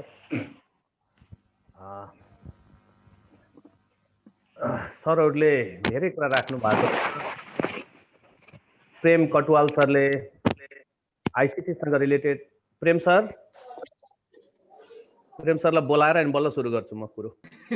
हजुर सर, हजुर म सुन्दैछु गुरु। हजुरको भद्रपुर हो सर? हजुर, मेरो भद्रपुर झापा। भद्रपुर झापा। योभन्दा अगाडि एकजना डिएसपी साहब हुनुहुन्थ्यो, याद गर्नुहुन्छ? बस्नेत भन्नु त सर नाम? जितेन्द्र बस्नेत याद गर्नुहुन्छ? राजकुमार सिलवाल याद गर्नुहुन्छ? चिन्छु। एकजना मान्छे त्यहाँ आन्दोलनमा मरेपछि त्यो दुईटा साटासाट गरे अनि तिनीहरू हिँडे। हाम्रो नजिकैको, मेरो एउटा भाइ नै हो, मामली छोरा। अर्को चाहिँ मेरो स्कुलको नजिकैको विद्यार्थी हुन्, राजकुमार। मान्छे एकजना मरेपछि साटासाट गरे अनि अहिले दुईजना सर भए त्यहाँबाट। त्यो बेलामा म पुगेको छु त्यहाँसम्म, भद्रपुरको त्यो एउटा फुलबारी के छ नि त्यहाँ एउटा एयरपोर्ट नजिकै। एयरपोर्टदेखि तलतिरपट्टि पहिला महेन्द्र पार्क भन्थे। महेन्द्र पार्क, बस। अब हजुरसँग पछि इन्फर्मल जोड्छु मैले हजुरलाई। यो अहिले पहिलो राख्नु भएको हुनाले यति बोले मात्रै हो। त्यसै गरी हाम्रो आदरणीय गोविन्द सरले धेरै कुरा राखिसक्नु भएको छ। म त्यसलाई कमेन्ट गर्न लागेँ, गफ गर्न लागेँ, के भन्नुभयो भने त्यसैले दिन जान्छ। त्यस्तै गरी नवराज सरले बिस्तारै धेरै विषयवस्तुलाई यहाँ जोड्नु भएको छ। अब मैले के पढेँ, कहिलेबाट पढाएँ, त्यो विषयतिर लाग्यो भने मैले धेरै टाइम लिन्छु भन्ने मलाई लाग्छ। म त्यो प्रसङ्गै नकोट्याउँ कि जस्तो लाग्यो। के गरौँ सरहरू? मैले के विषय पढेँ, कहिलेबाट, म त्यो फेरि प्रसङ्ग मिलाएर हामी कुरा गरौँला। मैले त्यो धेरै कुरा भन्छु, मैले त्यसमा धेरै सेयर गर्नु पनि छ यहाँहरूसँग। हाम्रो यो सहयात्रा सधैँ भइराखेको पनि हुन्छ। त्यसैमा मैले धेरै समय बिताउनु पर्ने हुन्छ। मैले एजुकेसन पनि पढेको छु, मैले ह्युमेनिटिज पनि पढेको छु, म्यानेजमेन्ट पनि पढेको छु। घुम्दा मास्टर विषय पढ्न पर्यो भन्दा यतातिर यस्तै परिस्थितिहरू छन्। त्यो मैले प्रसङ्ग नजोडौँ कि जस्तो लाग्यो भरत सर? हुन्छ सर, है त्यसलाई फेरि प्रसङ्ग मिलाउँला। हजुर सर। त्यसैलाई मैले धेरै कुरा भन्नु छ। मैले छोटकरीमा कुरा गर्ने हो भने मेरो इकोनोमिक्स हो मास्टर्स डिग्री, अहिले गोविन्द सरले भन्नुभयो जस्तै। त्यसपछि मेरो एमएड एजुकेसन म्याथमेटिक्स हो। त्यसपछि करिकुलम रहर लाएर मेरो करिकुलमको मास्टर्स हो। यो करिकुलम के रहेछ त विषयवस्तुसँग जोड्न भनेर इन्ट्रेस्ट लाग्यो, त्यति मैले कुरा गरेँ। मैले अरू कुरा गरिनँ। मेरो म्यानेजमेन्ट पनि हो ब्याचलरसम्म, अनि एजुकेसन हो। मैले त्योभन्दा बढी कुरा गरिनँ। अरू यसको सन्दर्भ जोडेर म भन्नुभयो भने त्यति कुरा भन्छु, तर त्यो कुरा भन्दा पनि केही विषयवस्तु, केही सन्दर्भहरू अरू नै गफ गरौँ कि जस्तो लाग्यो। सर, मलाई भरत सर के भन्नुहुन्छ? हुन्छ सर, हजुरलाई जुन उपयुक्त हुन्छ त्यही भन्नुहोस् न सर। ठिक छ, यो विषयवस्तुमा नि छलफल गर्नु पर्यो नि, एक दिन मजाले कुरा गरौँला। मेरा सबै कुरा आन्द्रा भुँडी भन्छ नि, जम्मै कुरा म यहाँहरूको अगाडि सेयर गर्नेछु। अब मैले पठन पाठनका सन्दर्भ र मेरा अनुभवका कुरा चाहिँ अलिकति गर्नुपर्छ है भन्ने लाग्यो। मेरो अनुभवको, टिचिङको अनुभवको कुरा गर्ने हो भने वर्षगन्दा साह्रै धेरै भयो। अब मैले आफ्नो पठन पाठनका सन्दर्भमा गोविन्द सरले पनि भन्नुभयो भर्खरै 1 वर्ष, मैले अस्ति नै पनि कुरा गरेको छु। हाम्रो रामचन्द्र सरले क्लास लिनु भएपछि मैले कमेन्ट गर्न सरहरूले लगाउनु भयो, त्यो बेलामा पनि मैले प्रसङ्ग कुरा गरेको छु। यो अनुभव भनेर हाम्रो डिप्रिसिएसन, हाम्रा क्षमता, हाम्रा क्यापेसिटी अनि हाम्रा पेडागोजी डिप्रिसिएसन भएकोलाई अनुभव भन्दो रहेनछ। बुढौलीका हिसाबले चाहिँ मैले धेरै नै वर्ष बिताएको छु। यहाँहरूले अनुमान पनि गर्नुहुन्न होला मैले कति वर्ष बिताएको छु भनेर। सामान्यतया मैले धेरै वर्ष बिताएको छु। अब मैले अलिकति विषयवस्तुतिर मैले कहाँ पुगेँ भने, मैले प्लस टू भन्ने कुरा भने आइएससी साइन्स भ्याएपछि मैले पढाउन थालेँ हो। मैले पढाउन सुरु गर्दाखेरि मसँग पढ्ने साथीहरू कोही 9मै हुनुहुन्थ्यो, कोही 10मै हुनुहुन्थ्यो। मैले एक्स्ट्रा क्लास चाहिँ 10मै पढाउन थालेँ। म टिचर भएपछि 2 वर्ष ग्याप भयो अनि मैले पढाउन थालेँ। बिचमा बिदा लिने, कहिलेकाहीँ यसो कटाकटुक मिलाउने कुरा दोहोरो कुरा हो। अब त्यति कुरा नि मैले भन्न पर्यो। गोविन्द सर भन्दा पछिल्लो वर्ष मैले एसएलसी दिए हो, सरी 1 वर्ष अघिल्लो वर्षमा दिए हो। गोविन्द सरले तथ्याङ्क दिनुभएको आधारमा हामी एकदम तछाड मछाडै रहेछौँ। त्यसपछि 2 वर्षपछि मैले पढाउन थालेँ हो। मैले 1 महिना सामुदायिक विद्यालय के अरे संस्थागत विद्यालयमा पढाएँ। त्यो पनि आइएससी साइन्स त्यो बेलामा एकदम सर्टेज हुन्थ्यो, औँलामा भाँचिएको हुन्थ्यो, भाँचेर पाइन्थ्यो। त्यसपछि मैले संस्थागत के अरे सामुदायिक विद्यालयमा खुलेपछि त्यो 1 महिना पढाएपछि मैले छोडिदिएँ। त्यो टाइम बिचको ग्यापमा मात्रै गएको थिएँ अर्को साथीले बोलाएर। अनि मैले अलिकति यो आफ्ना अनुभवहरूलाई सेयर गर्ने सन्दर्भमा मेरो 10 महिने यो सेडु भन्थ्यो त्यो बेलामा, सरहरूले याद गर्नुभएको छ। सेडुको ट्रेनिङ हो। पछि सेकेन्डरी एजुकेसन प्रोजेक्ट भनेको अरे होइन, सेडेप के भन्यो नाम पछि माध्यमिक शिक्षा परियोजना यस्तै हुँदै गयो।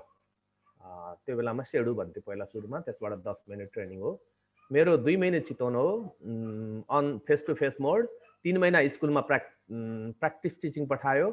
2 महिना गएर म नुवाकोटमा बसेँ कन्टिन्यू रूपमा होस्टेलमा। अनि 3 महिना फेरि टिचिङ प्र्याक्टिस पठायो। यसरी 10 महिने हो।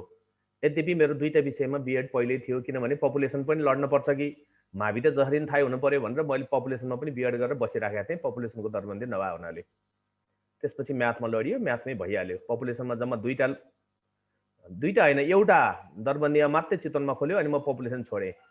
मेरो विचारमा धेरै विषयमा पपुलेसन त अनिवार्य विषय हो, छपक्कै खुल्छ होला, म्याथभन्दा पनि बढी खुल्छ होला, जाँड नि मावि त थाहै हुनु पर्यो पहिला भनेर त्यो पनि रेडी भएर बसेको थिएँ। त्योभन्दा पहिला चाहिँ मेरो म्यानेजमेन्ट हो। अब मैले यति मात्रै भने, मैले त धेरै व्याख्या गरिनँ। म के गरौँ, एउटा क्लिप देखाउँ? सरहरूले एजुकेसन फर ह्युमन भ्यालुज कतिको याद गर्नु भएको छ? हुन्छ गुरु, हुन्छ देखाउनु। होइन, त्यो चाहिँ अलि लामै छ। म अहिले क्लिप्स मात्रै देखाउँछु थोरै, त्योभन्दा अर्कैमा गएँ म।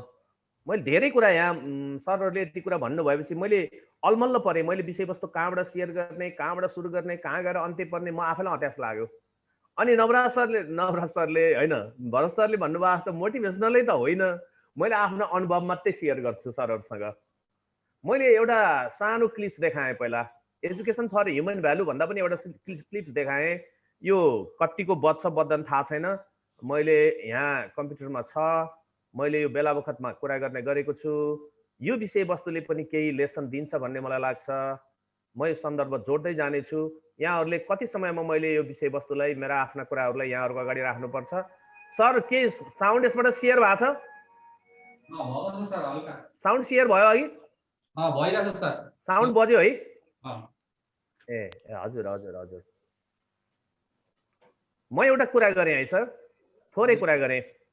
यो देखिएको छ, सेयर भएको छ है सर? रामरी सर, मेरोमा चाहिँ किन साउन्डले कन्जुसाइ गर्यो सर? यहाँ चाहिँ कन्जुसाइ गर्यो है सर? स्क्रिन आछ सर, होइन, अहिले मैले बजाएको छैन सर। बजाउनु छैन, मैले बजाएको छैन। अब म बजाएँ। पक्नुहोस् है। हजुरले अगाडि सेयर कम्प्युटर साउन्ड गरेर आउनुभयो? त्यो गरिन कि जस्तो लागिरहेको मलाई। अगाडि जुममा गएर सेयर कम्प्युटर साउन्ड गरेर आउनु। यतापट्टि सेयर गरेँ, सेयर कम्प्युटर साउन्ड, गुड हो, त्यहाँ क्लिक गर्नु। सेयर कम्प्युटर साउन्ड गरेर जानु पर्यो। अब आउँछ। बरु मैले क्लिप्स अगाडि बढाएँ कि भन्ने पो लागिरहेको त। अगाडि गछ, थोरै अगाडि गछ, थोरै गएको है। मैले यसलाई सुरु गर्दा कता जानु पर्यो? ल, मैले यहाँबाट सुरु गरेँ है सरहरू। के गरौँ होला, म यसबाट अगाडि बढौँ? ल, सरहरूले अगाडि स्क्रिनमा हेरिदिनु होला। सर म्याडमहरूले, आदरणीय सर म्याडमहरू, what does it mean being poor? गरिब हुनुको अर्थ के हो? अब सरहरू सिरियल रूपमा हेर्दै जानु होला। अनि यहाँ आएका जवाफका आधारमा गरिब के रहेछ भनेर आफूले पनि अर्थ लगाउँदै जानु होला। मैले यसको के हो, यसले के भन्न खोजेको हो मैले भन्दिनँ आदरणीय गुरुहरूलाई। पछि यहाँहरूले यसको meaning बताउनेछ।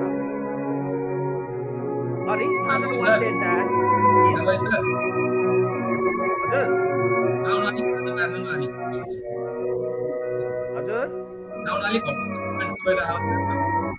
Okay okay okay. Sound घटाउनलाई साउन्डलाई ब्याकग्राउन्डमा सानो बनाउनु, अनि हजुर बोल्दाखेरि बल्ल क्लियर हुन्छ। मैले के गरेँ भने घट्नु, मैले स्टप गरेँ। भन्नुहोस् त मलाई, सिकाउनु त। त्यो साउन्डलाई त्यो साउन्डमा जान्छ, त्यहाँ घटाउन मिल्छ। साउन्डलाई अलिकति घटाउनु कि सर? ब्याकग्राउन्डमा बजाउनु यसलाई बिस्तारै, अनि हजुर बोल्दै बोल्दा क्लियर हुन्छ। ठिक हुन्छ। Okay okay okay. यसलाई चाहिँ मैले के गरौँ भने यही साउन्ड डाइरेक्ट कम्प्युटर साउन्डबाट जाने हो नि त? हजुर। साउन्ड त्यहाँ तल छ नि सर। कम्प्युटर साउन्डबाटै हो नि मैले घटाउनु त? हजुर हजुर कम्प्युटर साउन्डकै हजुर। यही छ कम्प्युटर साउन्ड, यसबाटै घटाइदिए भयो।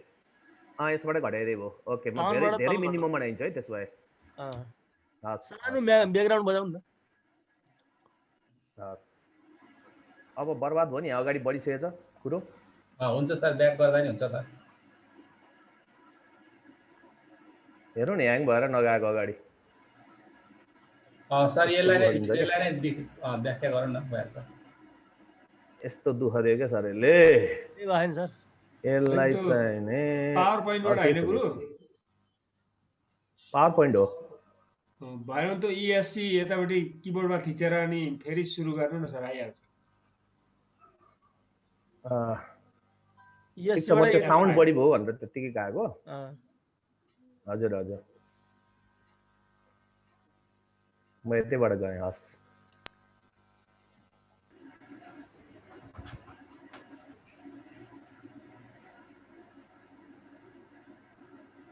सरी, यो अर्कै मैले पिस देखाउन लागेको थिएँ, यसमा गऱ्यो। यतिको ठिक छ ब्याकग्राउन्ड साउन्ड? हुन्छ सर, यतिकै म अगाडि बढेँ ल। अगाडि बढौँ है। मैले यो भनिसकेको छु, what does it mean being poor? गरिबको अर्थ के हो त? His father wanted that his son learns that, or what does it mean being poor? To spend some time in a peasant family. To clear छ है, बुवाले चाहिँ आफ्नो छोरालाई गरिबको मिनिङ के हो त भनेर बुझ्नका लागि एउटा गरिब किसान काम पठायो, पिजन काम पठायो। व्यवहारिक बनोस्, गरिब के हो भनेर जानोस् भन्ने उसको आशय थियो। आदरणीय सरहरू, The son spent 3 days and nights there. त्यो उसको छोराले, त्यो धनी बाबुको छोराले त्यो गरिब कहाँ गएर 3 दिन र 3 रात बितायो। जुन चाहिँ गरिब के हो भनेर सिकेर आओस् भनेर बाउले एउटा पाठ सिकोस् भनेर छोरालाई पठाइएको छ। यहाँले अनुमान गर्न सक्नुहुन्छ छोराले कुन पाटोमा सिकोस् भनेर बाउले अनुमान गर्यो होला। अनुमान मात्रै लगाउनु, मैले यहाँ कुरा गरिनँ। Back in the car,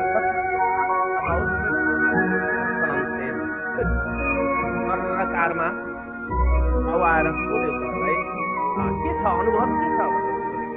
अनि छोराले भनेर सर हजुर, मैले हजुरलाई डिस्टर्ब गरेँ। ब्याकग्राउन्डलाई अलिकति घटाउनु पर्ने भयो सर। भन्नु त गोविन्द सर। ब्याकग्राउन्ड यो साउन्डलाई अलिकति अझै घटाउनुहोस्। राम्ररी सर, त्यो साउन्डलाई अहिले गर्दिन। सानो, अलि सानो बनाउनु, अझै सानो बनाउनु। साउन्डलाई स्टप गर्दिन हुन्छ सर हजुर राम्ररी चाहिँ एकचोटि हजुर डिस्प्ले स्क्रिन सेयर गर्न त सर म सिकाइदिन्छु सर कसरी साउन्ड सेन्ड गर्ने। रामचन्द्र सरले स्क्रिन सेयर गर्नु भन्नुभयो सर। स्टप स्क्रिन सेयर गर्न त यसलाई अफ गरेर स्टप गरौँ रामचन्द्र सर। हजुर गर्नुहोस् सर, म अलि सिकाइदिन्छु, राम्रोसित देखाएँ ल। हजुर अब स्क्रिन सेयर गर्नु त सर, एकचोटि स्क्रिन सेयर गर्न त पुरै स्क्रिन। हजुर हजुर, मैले यहाँ 2-3 टा खोलेर राखेको थिएँ क्या फाइल देखाउँछु भनेर। ल हुन्छ के राम्रो थियो हजुरको त्यो ब्याकग्राउन्ड साउन्डले खाइदियो नि सब। हजुर होइन मैले मिलाइदिन्छु सर, ल ठिक छ। यो पुरै यो स्क्रिन होइन सर, त्यो पुरै इन्टायर स्क्रिन, यसलाई मिनिमाइज गरिदिनु सर। यसलाई मिनिमाइज गर्नु। यो पुरै स्क्रिन 1 भने चाहिँ सर। सरको ह्याङ पनि भइरहेछ जस्तो छ। ठिक छ सर, हजुर मिनिमाइज गरिदिनु यसलाई सर। हजुर ऊ यहाँनिर ट्याक्स बारमा हुन्छ सर, ट्याक्स बारमा हैन साउन्ड त यहाँ छ। हजुर साउन्डको साउन्ड यसलाई घटाएर जिरोमा हेरौँ। जिरो होइन, यति हो, यति बनाए हुन्छ सर। ल ठिक छ, त्यो नि ठिक छ नि। पावर पोइन्ट होइन 4 नगर्नु सर, यो होइन जिरो नबनाउनु, यसबाट होइन पावर पोइन्टको अलिकति पावर पोइन्टमा गएर साउन्ड अडियोलाई अलिक सानो बनाइदिने। पावर पोइन्टबाटै? हजुर हजुर पावर पोइन्टमा। पावर पोइन्ट खोलौँ? हजुर खोल्नुहोस् होइन। अनि यो होइन नि पोर भन्ने चाहिँ, पोर खोल्नुहोस् त, ओपन गरेर होइन, यो डाइरेक्ट प्ले हुन्छ सर, त्यसरी होइन, यसो गर्दा डाइरेक्ट प्ले हुन्छ हो। यसलाई क्लोज गरिदिनु, ठुलै आइरहेको छ आवाज। म घटाउनको लागि म सिकाइदिन्छु सर, त्यो घटाउनको लागि उसबाट घटाउनुपर्छ यसलाई, ओपन गरेर त्यसरी होइन, क्लोज गरिदिनुहोस् त सर यसलाई। यो पावर पोइन्टमा त खोल्नु, त्यो एउटै रनमा गएर राइट क्लिक गरेर ओपन विथ होइन, त्यसो के त्यहाँबाट खुल्दैन सर, त्यहाँबाट ओपन विथ गर्नु त, ओपन विथ ओपन विथ तलको ओपन विथ त्यही हजुर हजुर तल हो हजुर त्यो हजुर ओपन विथमा गएर हामी पावर पोइन्टलाई चुज गर्छौँ ओपन विथ त्यहीँ छ सर त्यहाँ क्लिक गर्नु भएन सरले हजुर हजुर हजुर हजुर हजुर क्लिक गर्नु त यहाँबाट हजुर क्लिक गर्नु सर त्यो पावर पोइन्ट देखाएको थियो त अघि ओके होइन गरौँ होइन सर यसलाई ओके नगर्नु यसरी हुँदो रहेछ सर होइन के स्टाफ बटनमा गएर पावर पोइन्ट खोल्नु न स्टाफ बटनमा गएर तपाईँले नयाँ एउटा टाइप हियर टु सर्च छ नि सर त्यहाँ तल तल टाइप हेयर टु सर्चमा गएर पावर पोइन्ट यसलाई छोडिदिनु हजुर यसमा पावर पोइन्ट गरौँ हजुर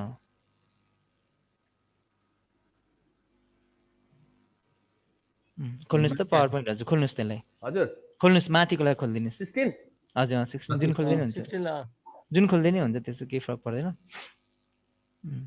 अब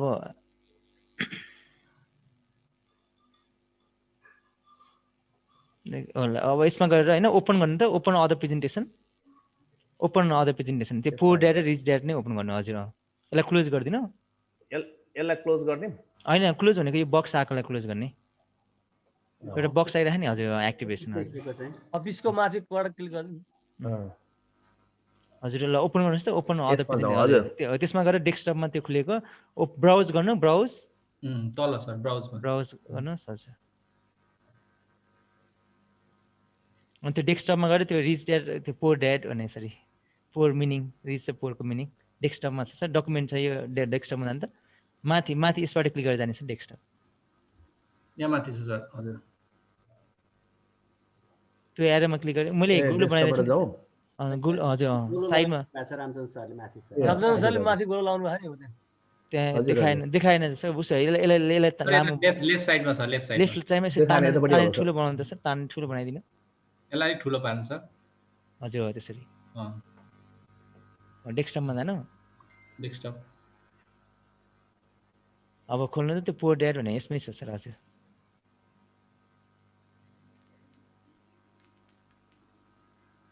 अलिक तल सर देख्यो पोर एन्ड रिच हजुर ओपन गर्नु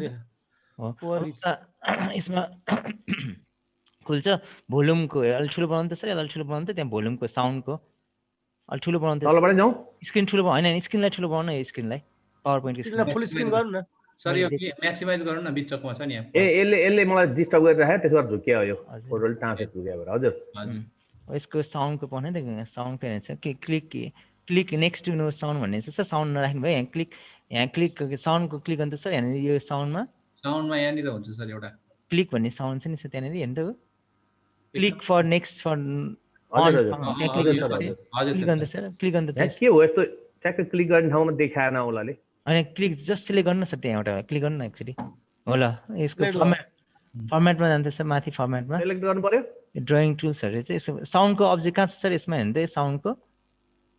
साउन्डको कुनै फाइलहरू छ सर साउन्डको कुनै फाइलहरू यतातिर यहाँ देखिएन सर यसलाई नि सर यहाँ माथि यसलाई डबल क्लिक गर्दा के हुन्छ सर फर्मेटमा यसैलाई यो क्लिक सेलेक्ट भयो यसलाई मैले साउन्डै नदिकन खर्र भनौँ त्यसलाई हटाइदिँदा पनि त हुँदैन डिलिट गरिदिनु नि त सर तपाईँले F5 थिच्नु त सर F5 थिच्नुलाई F5 बाट क्लिक गर्नु त क्लिक हियर साउन्ड अन र अफ गर्ने चाहिँ साउन्ड अफ गर्न मिल्छ सर प्ले गरिदिनु त्यसलाई प्ले गरिदिनु त यहीँबाट प्ले गरिदिनु F5 थिच्दिनु त यही हजुर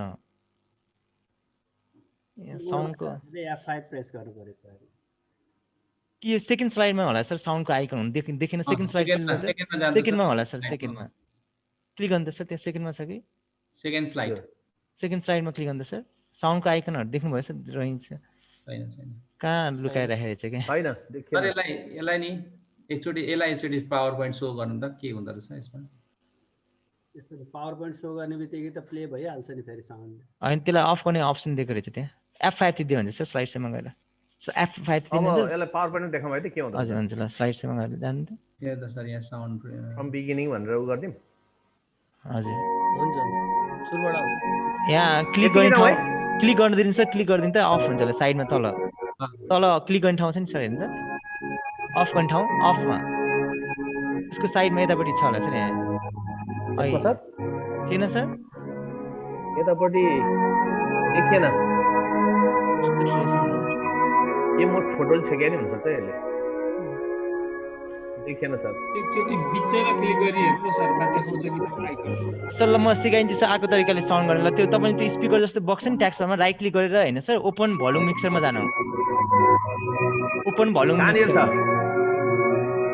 ट्याक्स बारमा छ सर त्यो स्पिकरको जस्तो छैन नि साउन्ड यहाँ त कतै ट्याक्स बारमा छ सर ट्याक्स बारमा राइट क्लिक गर्नु टास्क बारमा राइट क्लिक गर्नु नि ओपन भोल्युम मिक्सर गरेर ओपन भोल्युम मिक्सर देख्नुभयो सर ओपन भोल्युम मिक्सर त्यो ट्याक्स बारमा छ त्यसमा ट्याक्स बारमा सर हजुरलाई म एकचोटि स्क्रिन सेयर गरेर देखाइदिन्छु नि हेर्नु त अनि बुझ्नुहुन्छ सर ल है नभए के रामचन्द्र सरले त्यो रिमोटबाट नि त गर्न मिल्छ नि सर रिमोटमा हेर्नु त सर यो मैले देखिरहनु भएको नि सर हेर्नु त भोल्युमको यस्तो आउँछ नि सर हेर्नु त यतापट्टि रिमोट दियो भयो त रामचन्द्र सरलाई ओपन भोल्युम मिक्सर हेर्नु त सर यो देख्नु भएको सर अहिले देख्नु भएको सर हजुर हो अब यसलाई तपाईँले अहिले मेरो यहाँ पावर पोइन्ट खुलेको छैन पावर पोइन्टलाई चाहिँ घटाइदिने पावर पोइन्टको लागि चाहिँ जस्तो कि मैले अहिले जुमलाई यस्तो बन्द गरिदिएँ मैले तपाईँहरूको आवाज केही पनि सुन्दिनँ सर यसरी कन्ट्रोल गर्न मिल्छ सर यहीबाट है हजुर यो चाहिँ कसरी आउँछ भने म सरलाई फेरि एकचोटि देखाइदिन्छु सर हेर्नु त यो स्पिकर छ नि यसमा राइट क्लिक गर्ने हेर्नु त अनि ओपन भोल्युम मिक्सर देख्नुभयो सर यहाँ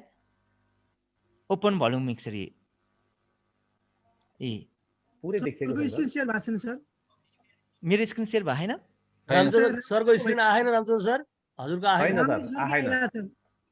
राम्ररी सरकै आइरहेको छ छैन के यसलाई अलिकति बढाम म हुन्छ सर ल हुन्छ हजुरसँग फेरि सिक्नै छ मैले त्यो भोल्युमलाई अहिले हटाइदिउँ कि डिलिट गरिदिउँ अनि सुरु गरौँ न हजुरले त्यसरी नै देखाइदियो भने यसरी नै देखाइदिन्छ सर यसरी नै देखाइदिन्छ सर अहिले ठिक आयो सर अहिले यसरी नै देखाइदिनु सर यसरी नै अब म साउन्ड नदिम है त्यसो भए नदिकन यसरी नै देखाउनु सर अहिले भर्खर देखाएको साउन्डले पुरै डिस्टर्ब गरेको हजुर बोलेको हल्का साउन्ड दिँदा जाति हुन्छ हो हल्का दिन पाएको भए ब्याकग्राउन्डमा मसिनो दिन पाएको हुन्थ्यो ठुलो आयो के आवाज ल मैले यतिकै छोडे दिन साउन्ड अहिले हुन्छ सर यतिकै दिनु सन spend 3 days and nights there 3 दिन र 3 रात बितायो back in the car the father asked him about his experience the son says good यहाँहरुले अनुमान लगाइसक्नु भएको हुन सक्छ एउटा एजम्पसन गर्नु भएको हुन सक्छ छोराले बाउलाई कस्तो खालको एक्सपिरियन्स बतायो जुन बाउले आफ्नो छोरालाई गरिबी के हो भनेर बुझ्नका लागि एउटा गरिब किसान कहाँ पठाएको छ the father asked did you learn anything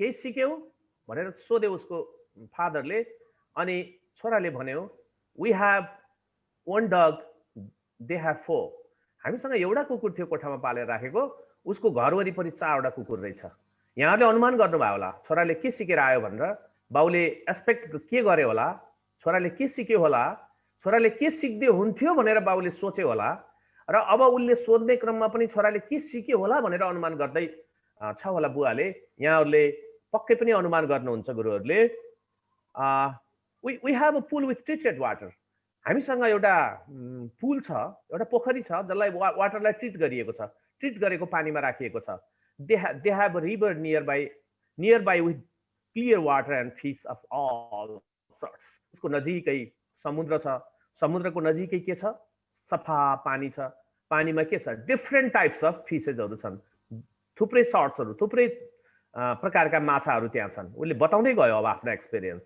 we have an electric installation in our garden हाम्रो एउटा गार्डनमा इलेक्ट्रिक इन्स्टलेसन छ आर्टिफिशियल बल्ब राखिएको छ and they have all stars and moon lightning उसको त सबै ताराहरूले र चन्द्रमाले लाइटनिङ के रे प्रकाश दिइराखेको हुन्छ लाइटनिङ दिइराखेको हुन्छ our garden finishes with the wall they have an open garden with no limits हाम्रो गार्डन के छ सानो गार्डन छ त्यो गार्डन के छ एउटा लिमिट भित्र छ our garden finishes with the walls they have an open garden with no limits हाम्रो एउटा निश्चित बाउन्ड्री भित्र निश्चित गार्डन भित्र हाम्रो गार्डन छ तर उसको गार्डन के छ अनलिमिटेड छ ओपन गार्डन छ कुनै लिमिट छैन सबै गार्डन छ we buy our foods they cook it हामीले कुनै खानेकुरा किनेर खान्छौं उनीहरुले आफैले पकाएर खान्छन् अर डिफरेंट बताउँदै गयो we listen to music from CDs they listen to music from the garden हामी सिडीहरुबाट ल्यापटपबाट मोबाइलबाट हामीले म्युजिकहरु सुन्छौं तिनीहरुले म्युजिक कहाँबाट सुन्छन् they listen to music from the garden उनीहरुले त्यो हामीले सिडीमा सुन्ने मोबाइलमा सुन्ने ल्यापटपमा सुन्ने म्युजिकहरु गार्डनबाट सुन्छन् डिफरेंट बताउँदै गएको छ in addition to some songs from a nearby farmer त्यसैगरी यसका अलावा नजिकै फार्मरले नजिकैका किसानले ठाडो भाकामा गाएका आफ्ना कल्चरल अनुसार गाएका गीतहरू, ठाडा गीतहरू, लोकगीतहरू हामीले सुन्छौँ। त्यो बाहेक चराहरूको बाहेक डिफ्रेन्ट छ। We use microphones to cook. They cook tasty foods with wood fires and microphones connected to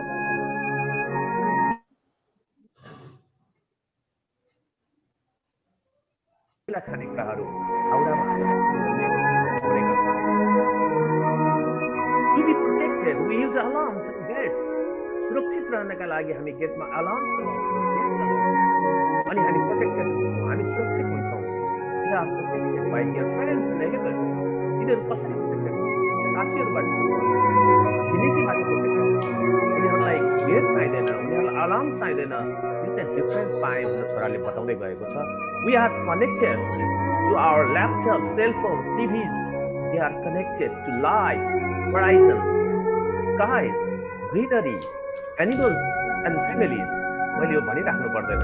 उनीहरू केसँग कनेक्टेड छन्, उनीहरू कहाँ गएर सम्बन्धित छन्, कहाँ गएर जोडिएका छन्, हामी केमा जोडिएका छौँ, डिफरेन्स बताउँदैछ छोराले। The farmer was impressed by his son's depth of reasoning. Finally, the son concludes. छोराले के कन्क्लुड गर्छ होला अनुमान गर्नुहुन्छ? त्यो गेस गर्नुहोस् त। मैले कतिको बताउन सकेँ, मैले खरखर बताएको छु। छोराले के कन्क्लुड गरे होला अन्तिममा? कुनै गेस गर्नुहुन्छ?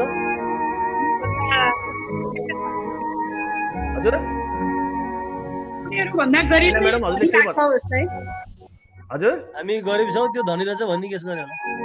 Very good. तर एजम्सन त्यो थिएन होला छोराको। अब मैले लास्टमा गएँ। Thank you for listening me learn more too poor we are how poor we are. अब मलाई सिक्न पठाउनु भयो, मलाई सिक्न पठाउँदाखेरि मलाई थाहा भयो उसले आफ्नो बाबुलाई यसको कन्क्लुड दियो।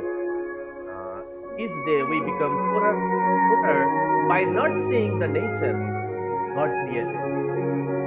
अब यसबाट के निष्कर्ष निकाल्न सक्छौँ हामी भने हामीले क्लासरुममा स्टुडेन्टलाई, मैले यसलाई सेयर बन्द गरेँ, हामीले क्लासरुममा स्टुडेन्टलाई कुनै पनि विषयवस्तु दिँदा, कुनै पनि विषयवस्तु सम्प्रेषण गर्दाखेरि हामीले एउटा एक्सपेक्टेसन लिँदा रहेछौँ, हामीले एउटा सोच राख्दा रहेछौँ, हामीले एउटा अब्जेक्टिभ लिँदा रहेछौँ अनि हामीले जे चिन्तन गर्यौँ, हामीले जे सोच्यौँ, वास्तवमा बच्चाले त्यही नै गरेको छ, त्यही नै सोच्नु पर्दो रहेछ, त्यही नै सोच्नुपर्छ र हामीले प्लानिङ गरे अनुसार, हामीले सोचे अनुसार, हामीले एजम्सन गरे अनुसार बच्चाले सिक्न पर्दो रहेछ भनेर हाम्रो चिन्तन हुन्छ। म त्यही चिन्तन गर्थेँ, थोरै अहिले महसुस भएको छ। मैले एकातिर सोचिराखेको हुन्छु, त्यो बाबुले पक्कै पनि हामी कति गरिब छौँ भनेर सिकेर अहिले बाबु भनेर पठाएको थिएन, तर बच्चाले आफ्नै ओन भिजनबाट, आफ्नै ओन अब्जर्भेसनबाट उसले लर्निङ गरेको छ। यो चाइल्डको कुरा पनि त्यही हुँदो रहेछ। आदरणीय सर म्याडमहरू, यहाँहरूलाई थाहा छ, हामी एउटा एजम्सन राख्छौँ, यो सिक्दै हुन्थ्यो भन्छौँ, बच्चाले अर्कै पाटोबाट, अर्कै डाइमेन्सनबाट सिक्ने गर्छ। अनि एजुकेसनको विषयवस्तु पनि के हो भन्ने मलाई लाग्छ, मैले आफ्नो अनुभव मात्रै यहाँहरूको अगाडि राख्छु। अलि पुरानो एजुकेसन सिस्टम के हो भन्नु होला भने हरेक टिचरहरू नलेजका रिजर्भरहरू हुन्। नलेजको रिजर्भर चाहिँ टिचर हो। स्टुडेन्ट के हो त भन्ने हो भने student is a blank sheet of paper or student is a empty pot. के गर्ने हो त टिचरले टिचिङ गर्ने बेलामा भने पावरिङ गर्ने हो, यस्तो खन्याउने मात्रै, अनि ब्ल्याङ्क सिटमा लेखिदिने मात्रै हो। पुरानो एजम्सन हो एजुकेसनको। पावरिङ गर्ने, खन्याइदिने मात्रै हो, खाली भाँडोमा खन्याइदिने। We teacher are reservoir of knowledge. ठुलो ट्याङ्की छ, रिजर्भर छ। अहिलेको एजम्सन के हो त एजुकेसनका सन्दर्भमा कुरा गर्ने हो भने teacher is not a reservoir of knowledge. के हामी विश्वास गर्छौँ र टिचर नलेजको रिजर्भर हो भन्ने कुरामा हामी विश्वास गर्छौँ र आदरणीय सर म्याडमहरू? पक्कै पनि विश्वास गर्दैनौँ। हामी केमा विश्वास गर्छौँ त अहिले त भने हामीले एजुकेसन प्राप्त गरेका छौँ, हामीसँग लाइफ लङ एजुकेसन छ, निरन्तर हाम्रो त्यो विषयवस्तुलाई अपडेट गरेका छौँ, त्यो बेलामा हामी सहजकर्ता हुन सक्छौँ। यदि हामीलाई अपडेट गरेनौँ भने हामी सहजकर्ता पनि हुन सक्दैनौँ।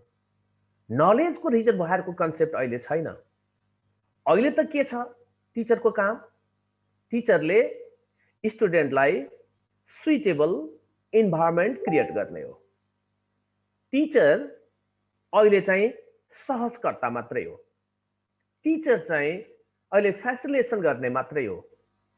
के गर्ने त फेसिलिटेसन गर्दा भने स्टुडेन्टसँग भएका केही क्रिएटिभिटीहरू, स्टुडेन्टसँग भएका केही सृजनाका विषयवस्तुहरूलाई हामीले यदि इन्भाइरोमेन्ट क्रिएट गर्न सक्यौँ, सुइटेबल इन्भाइरोमेन्ट क्रिएट गर्न सक्यौँ र त्यसबाट बाहिर निकाल्न सक्यौँ भने त्यो चाहिँ वास्तवमा रियल लर्निङ रहेछ, त्यो वास्तवमा रियल टिचिङ रहेछ। अहिले त टिचिङ सिकाउने भन्दैन के अरे पढाउने भन्दैन के अरे सिकाउने भन्ने छ होइन। त्यो स्टुडेन्टले रियल रूपमा सिक्दो रहेछ। अब मैले यही सँगसँगै मेरो आफ्ना कुरा गएर जोडेँ। नवराज सरले अघि नै धेरै अनुभवहरू सेयर गर्नु भएको छ। मैले त्यो कमेन्ट गर्ने गएँ भने धेरै टाइम लिन्छु भनेर मैले त्यता गइनँ। म भर्खर ठेउके सानो फुच्चे। मैले भने मसँग पढ्ने साथी कोही 9मा हुनुहुन्थ्यो, कोही 10मा हुनुहुन्थ्यो। एकपल्ट फेल हुने कि दुईपल्ट फेल हुने, त्यो बेलामा धेरै फेल हुने चलन हुन्थ्यो। अनि म सानो फुच्चे स्कुलमा जान्थेँ। त्यो बेलामा मलाई के लाग्थ्यो भने मैले यहाँको अगाडि मैले सेयर गर्नै पर्छ। एउटा चटक्क भनेर मैले त गोविन्द सर भरतपुरमा हाम्रो सीताराम बहादुर थापा छेत्री हाम्रो गुरु आदरणीय गुरु फिजिक्स सीताराम बहादुर थापा छेत्री, उहाँ जिउँदो फिजिक्स हो, अहिले पनि पढाइराख्नु भएको छ डिग्रीलाई पनि। उहाँले पढ्नभरिको डेरिभेसन लेखाइदिनु हुन्थ्यो, जस्ताको तस्तै घोकेर गएर लेखे हो। मलाई थाहा छैन त्यसको मिनिङ, अहिले पनि बुझ्दिनँ होला धेरै कुरा। अनि त्यसैको आधारमा पास भयो। मलाई त्यही लाग्थ्यो भर्खर टिचिङ भएर स्कुलमा जाँदा। मैले रेडिमेड साइन्सका नोटहरू लेखिदिने पनि गर्थेँ सुरुमा। अनि मैले लेखेको नोट घोक भन्थेँ, विद्यार्थीले घोक्थे, सुनाउँथे, बाफरे मैले लेखेको चटक्क लेखेछ, यो पो पढाइ राम्रो त। अनि उसले आफ्नै ढङ्गले कहिलेकाहीँ भन्न कोसिस गर्थ्यो होला, सायद त्यसको मेरो पनिसमेन्ट मेरो झोकमा पर्यो होला। मैले आदरणीय सर म्याडमहरूलाई भन्नुपर्छ, प्याट्टपुट्ट पार्ने कुरालाई म अहिले पनि बाँकी राख्दिनँ। 12 कक्षा पढ्नलाई पनि घोक्राइ मुन्टाइ गर्छु, कहिलेकाहीँ बदमास गऱ्यो भने प्याट्टपुट्ट धम्काउने हिसाबले। तर मेरो मन सायद त्यो बेलामा थिएन यसलाई पनिसमेन्ट दिने भन्ने थियो बच्चालाई। मैले 12 जना 10 जना 12 जनालाई कुटेको छु होला भर्खरको बेलामा, फुर्ती भएको बेलामा, मसँग जोस जाँगर अलिक बढी भएको बेलामा नै भन्ने त होला। तर त्यो 10 जना 12 जनाले कहिले पनि बिर्सिँदैन मेरो पिटाइ, कहिले पनि बिर्सिँदैन। मलाई लाग्छ उसले मलाई यसले यसरी पिट्यो भनेर सोचिरहेको होला। कसैले व्यक्त पनि गर्छ। शान्तिचोकमा एउटा भाइ छ, ए सर बाउले पनि मलाई त्यो दिन बेस गरी पिट्नु भएको थियो, मैले सानो बदमास चाहिँ गरेकै हो, यति पिट्नु भयो म जिन्दगीमा कहिले पनि बिर्सिँदैन भन्छ। बाबु मौका छ बेलामा मलाई पनि तैँले भ्याउँछस् होला है भन्छु। होइन त्यसो भने त होइन गुरु, तर मैले बिर्सिन्न, त्यति पिट्नु भयो भन्छ। मैले 10-12 जनालाई पिटेको होला, त्यसले कहिले पनि बिर्सिन्न। अहिले मलाई आत्मग्लानी हुन्छ, मलाई नमजा लाग्छ ती बच्चाले सुनाएको बेलामा मैले ती बच्चाहरूलाई त्यसरी पिट्नु हुन्थेन। अब मैले अहिले फिल गरेको छु, अघि मैले भनेको, अघि मैले एउटा क्लिप देखाएँ यहाँहरूलाई। अहिले मैले के फिल गरेको छु भने विषयवस्तुलाई त्यसरी मैले घोकाउने होइन रहेछ, विषयवस्तुलाई रेडिमेड विषयवस्तु दिने होइन रहेछ, त्यो बेस्ट टिचिङ होइन रहेछ। मलाई त के किन गराएँ जस्तो लाग्थ्यो। म त एकदम राम्रो टिचर, साइन्स पनि अलिअलि पढेर आएको, अलिअलि साइन्स नहुने भन्ने मलाई लाग्थ्यो।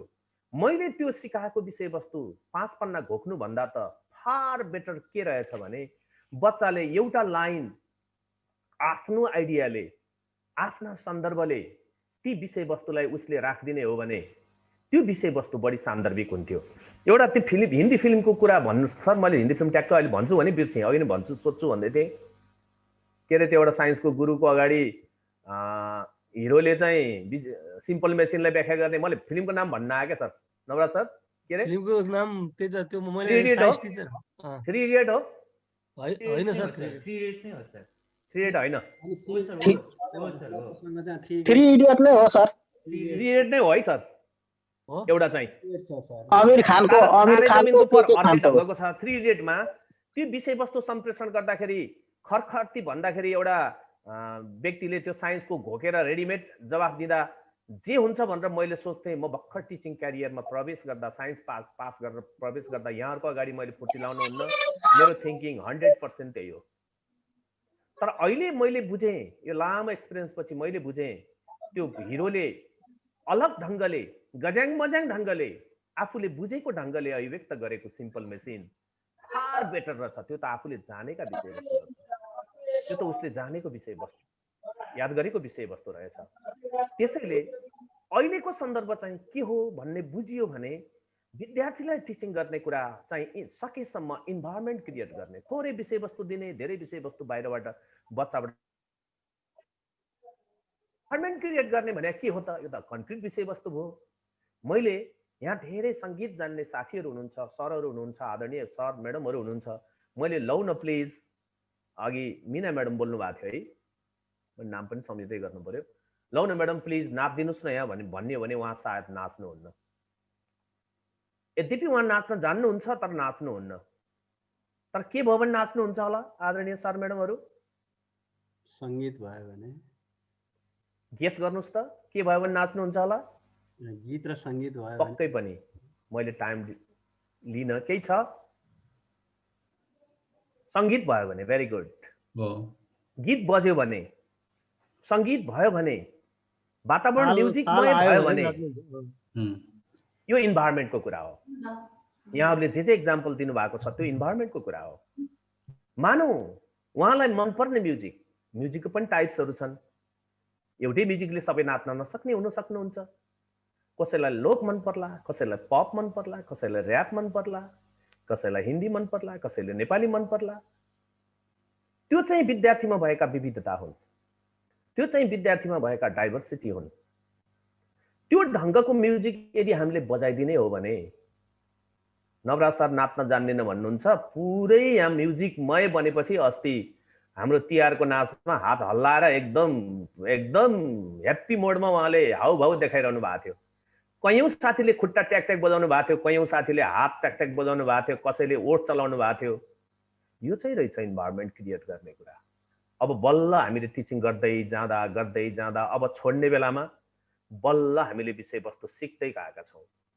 र हाम्रो एजुकेसनलाई इभ्यालुएसन गर्ने कुरा पनि के छ भने, इभ्यालुएसन गर्ने कुरा यसो विचार गर्नुहोस् त।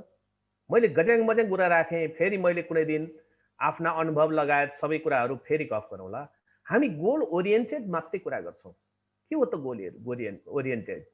ए प्लस कति? ए प्लस त भन्ने नहुने हो, हामी भन्छौँ, अझै पनि भन्छौँ, म पनि भन्छु। बुझ्ने भाषामा भन्न पर्यो भने ए प्लस यति आयो, ए यति आयो, बी प्लस यति आयो भन्ने हो। हामीले त्यसो भन्न हुन्थेन। ए प्लस र बी प्लस भनेर हामीले ग्रेडिङ गर्न हुन्थेन। जिपिएको फर्ममा हामीले अभिव्यक्त गर्न पर्थ्यो हामी जतिका मान्छेले। अझ सरहरूले त, कतिपय सरहरूले त गणितकै सरहरूले देखाएको छु पर्सेन्टेज निकालेर डङ्का डङ्क पर्सेन्टेज व्यक्त गर्नुहुन्छ। कति अहिले नम्बर ल्यायो, मेरो छोराले 90 कटायो, 80 कटायो, कति कटायो भनेर लेख्नुहुन्छ। त्यसलाई अलग्गै छोडौँ, त्यो कुरा अलग्गै भयो। गोल ओरिएन्टेड मात्रै हेर्छौँ, त्यो मात्रै अहिलेको मुख्य कुरा होइन रहेछ। फेरि अघि नवराज सरले राख्नुभयो, हाम्रो पनि लाटो देशको गाँडो तन्नेरी हो विद्यालय। एकपटक विद्यालय नेपालकै राम्रो अथवा चितवन जिल्लाको फर्स्ट नै भएर पुरस्कार पनि खायो। अनि विद्यार्थी घट्दै गएर विद्यार्थी कम भए। फेरि हामीले यो इङ्ग्लिस सर्वा होइन, नवराज सरले भन्नुभयो जस्तो लाग्छ, नवराज सरले जोडेर भन्नुभएको छ, जोड दिएर कुरा गर्नुभएको छ। इङ्ग्लिस के नै होइन, तर हामीले क्याच गर्ने कुरा चाहिँ हो। इङ्ग्लिस चाहिँ माध्यम नै केही के नै चाहिँ होइन है। मैले पनि आफ्ना बाबुहरूलाई त्यही इङ्ग्लिसका माध्यममा त्यहाँ पढाएँ, अथवा एउटालाई त्यही स्कुलबाटै पास गरेँ, अर्को अलि अगाडि थियो, ऊ नेपालीमा जान्न भन्यो, त्यहीँबाट पास गर्यो। यो माध्यम नै के न कुरा चाहिँ होइन। तर हामीले इङ्ग्लिस माध्यममा सुरु गरेपछि एसईको रिजल्ट बिस्तारै इन्क्रिज भयो। 72 सालमा हामीले पहिलोपटक एसई दियो हाम्रो स्कुलको। हाम्रो स्कुलबाट एसईमा पास गर्ने विद्यार्थी मध्ये 4 जनाले 3.9 जिपिए ल्याएको थिए। अनि मैले के बुझेँ त्यसपछि भने, मैले यसको प्रसङ्ग अलिकति जोडेँ है सर, एक लाइन चाहिँ मैले भने आफ्नो स्कुलको कुरा नि।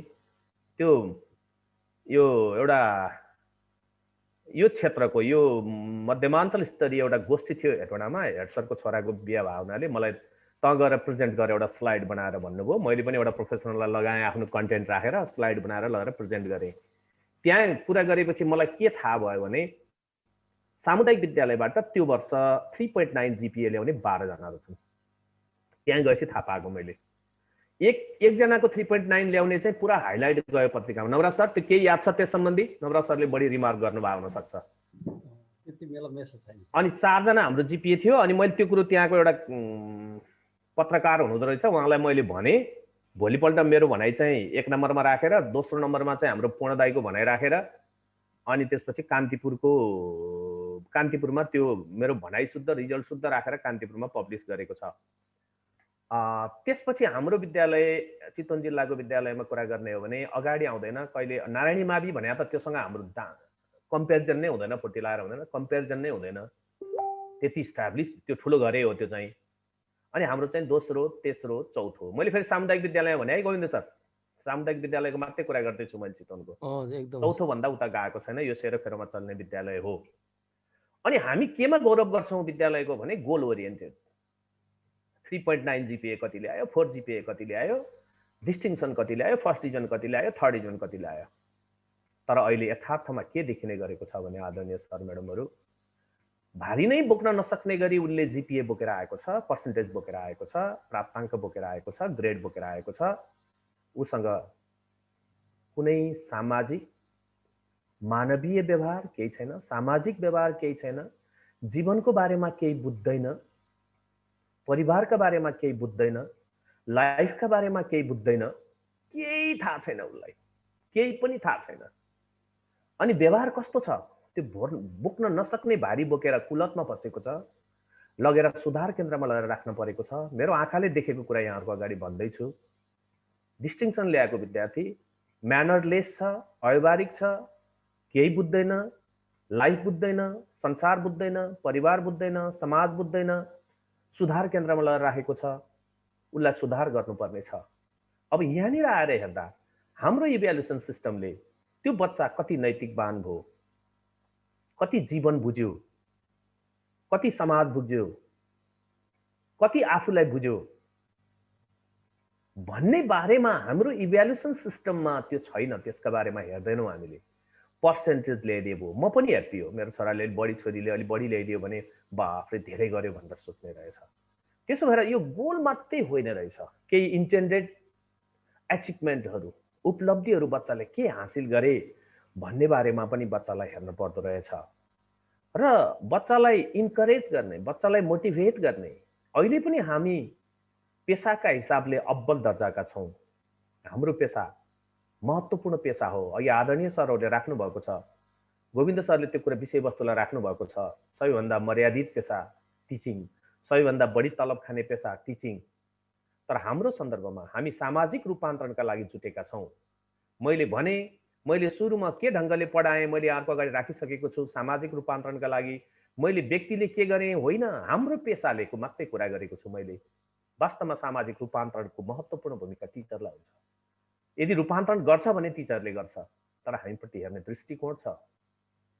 पल्लो घरको खर्दार जस्तै अग्लो घर बनाएको छ, हाम्रो घर गाउँको अङ्कल, हाम्रो हजुरबुवा, पल्लो घरको दाई, पल्लो घरको दिदी, पल्लो घरको भाउजूले के भन्नुहुन्छ, बाबु त्यसले त राम्रो गरेछ, तैँले त खोइ यत्रो जेल जागिर खाइस् केही गरिनस्, अहिले पनि भन्नुहुन्छ। को बढी सामाजिक प्रतिष्ठावान त भन्यो भने त्यो अग्लो घर उचाल्ने पल्लो घरको खर्दार, जसले टेबुल मुनिबाट धेरै पैसा लिन सक्यो, धेरै पैसा उसले प्राप्त गर्न सक्यो, इलिगल आम्दानी गर्न सक्यो, ठुलो घर ठहराउन सक्यो। कल्पना गर्नुहोस् त, तपाईहरू हामी एउटा थोत्रो मोटरसाइकल लिएर हर्न बाहेक अरू जम्मै बज्ने मोटरसाइकल लिएर हिँड्छौँ। हर्न चाहिँ बज्दैन, अरू चाहिँ जम्मै बज्ने मोटरसाइकल लिएर हिँडेका छौँ। अनि हामी सामाजिक रूपान्तरणका लागि महत्त्वपूर्ण रोल खेल्छौँ। हामीलाई समाजले गर्ने मूल्याङ्कन, हाम्रा साथीभाइले हामीलाई हेर्ने दृष्टिकोण, अनि अर्कोले क्रप्टेड अथवा टेबुल मुनिबाट आम्दानी गरेको छ, चिल्लो गाडी चल्छ, हिँड्छ, कसले बढी सम्मान पाउला, कसले बढी आदर पाउला, कसले बढी अहिले समाजमा त्यसका पछि लाग्लान्। यो एउटा सामाजिक रूपान्तरणका लागि टिचरहरूप्रति हेर्ने दृष्टिकोण पनि महत्त्वपूर्ण कुरो छ। सँगसँगै नवराज सरले भन्नुभएका कुरा पनि केही हुन्छन्, त्यो दृष्टिकोणले पनि केही हामी हुन्छौँ। त्यसको मतलब यो होइन कि हामी चेतनशील छौँ त्यस कारणले हामीले एउटा दृष्टिकोण राख्छौँ। नो म्याटर, हुन्छ हामी चेतनशील छौँ र त अर्कोसँग बजाएर आफ्नो दृष्टिकोण राख्छौँ। हामी केही बुझ्छौँ र त अर्कासँग यो होइन भनेर केही दृष्टिकोण राख्छौँ, त्यो अलग कुरा हो। पुच्छर लाएर हिँड्ने अलग कुरा हो। त्यो पुच्छर लाएर हिँड्ने प्रवृत्तिले पनि कतिपय कुरा हामी ठगिएका छौँ। तर यहीँनिर आएर गौरव गर्ने चिज के छ त? गौरव गर्ने चिज छैन त? छ, जति भनिन्छ। यो सामाजिक दृष्टिकोणको कुरा गरेको छु मैले। यसलाई रूपान्तरण हुनुपर्छ। हाम्रो राजनीतिक सिस्टम यो सबैलाई परिवर्तन गर्ने, दृष्टिकोण चेन्ज गर्ने एउटा प्रमुख माध्यम हो। तर मलाई लाग्दैन यो विगत धेरै समयदेखि यो पार्टी ऊ पार्टी नभनौँ, राजनीतिक पार्टी भनौँ, यी पार्टीले गर्ने नेतृत्वबाट यी समाज परिवर्तनका लागि, समाज रूपान्तरणका लागि महत्त्वपूर्ण रोल खेल्ने टिचरहरूको स्थान मजबुत बनाउनका लागि, यसप्रति सकारात्मक दृष्टिकोण बनाउनका लागि महत्त्वपूर्ण रोल खेल्छन् भन्ने मलाई लाग्दैन। कसैले पनि गर्छ भन्ने लाग्दैन। हामीले सबै भोग्यौँ, सबै देख्यौँ। तर हामीले गौरव गर्ने चिज चाहिँ के हो भने, मलाई साह्रै छाती एकदम फराकिलो हुने कुरा चाहिँ के छ भने, यो बीचको दौरानमा जसलाई राम्रो गर्न सक्यौँ, राम्रो गर्न सकेनौँ, त्यो आफ्नो ठाउँमा छ। तर हाम्रो नेटवर्क वर्ल्ड वाइड नेटवर्क छ, विश्वव्यापी नेटवर्क छ। त्यो चिन्नो कारमा हिँड्ने मान्छेले भोज खाएको आधारमा उसको पछि लाग्ला, 5 दिन लाग्ला, 7 दिन लाग्ला, 10 दिन लाग्ला। हामीलाई जस्तै गरी श्रद्धाका दृष्टिकोणले सधैँ आदर सत्कार चाहिँ पक्कै गर्दैन भन्ने कुरामा म विश्वस्त पनि छु। विश्वभरिका मान्छे हामी नेट यसो खोलेर बसौँ, मेसेन्जर यसो खोलेर बसौँ, सबै मुलुकतिर अहिले चाहिँ बिदा हुने बेला छ, यो बेलामा चाहिँ अफ हुने भन्ने बेला राखौँ। उहाँ ती भाइ बहिनीहरूले देखाउनु भएको हार्दिकता हाम्रा लागि सबैभन्दा ठुलो कुरा हो। अभिभावकले देखाउनु भएको हार्दिकता हाम्रो सबैभन्दा ठुलो सम्पत्ति हो। हामी सधैँ अजरम्बर पनि रहँदैनौँ। त्यो किसिमको रिलेसनसिप सबैभन्दा महत्त्वपूर्ण कुरा हो। अनि हामी विषयवस्तुका सन्दर्भमा हामी आफूलाई पनि विभिन्न किसिमका टिचरहरू छौँ हामी। हिजो अलिकति हाम्रो सरले डिआर पराजुली सरले केही विषयवस्तु राख्नु भएको छ, त्यो विषयवस्तु रिमार्केबल छन्। कुनै टिचर यस्तो हुन्छ विषयवस्तुलाई अलिकति गहिराइमा जाने, आफ्नो गहिराइमा विषयवस्तु तयारी गर्ने हुन्छ। कुनै टिचर के हुन्छ, जेको प्रसङ्ग चलेन अगाडि सरेर कुरा गरिहाल्ने, अर्कालाई बोल्न पनि नदिने। धैर्य गरेर हामी सुन्ने बानी हामीमा हुनुपर्छ। हामीले अर्काले भन्नुन्जेल सुन्ने, आफ्नो पालो आएपछि बोल्ने हुन्छौँ नि हामी मध्ये पनि। हाम्रो यो सन्दर्भ, यो ग्रुपको कुरा गरे होइन, मैले टिचरको क्यापेसिटीको कुरा गरे हो। मैले हाम्रो सन्दर्भ, हाम्रो कुरा गरेको छैन। त्यो टिचरहरू जो jack of all none of the master हुन्छ नि, jack of all none of the master, छ्यास टपिक बुझेको छ तर कुनैमा मास्टरी छैन, कुनैमा विशेषज्ञता छैन, त्यस्ता विषयवस्तु, त्यो विशेषज्ञता आफ्ना विषयवस्तुमा टिचर हुन्छ नै।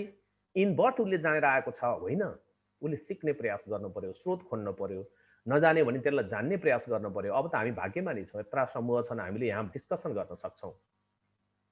अनि हामीले खाली प्राप्तिलाई मात्रै विश्वास गर्ने, प्रक्रियालाई विश्वास नगर्ने हो भने, कुन प्रक्रिया अवलम्बन गर्ने गरेका छौँ भनेर विश्वास नगर्ने हो भने त्यसबाट उत्पादन भएको शैक्षिक उपलब्धि पनि त्यति भरपर्दो नहुन सक्छन्। त्यसो भएर शैक्षिक उपलब्धिमा 3टा कुरालाई हामीले अनिवार्य रूपमा ख्याल गर्नै पर्ने हुन्छ।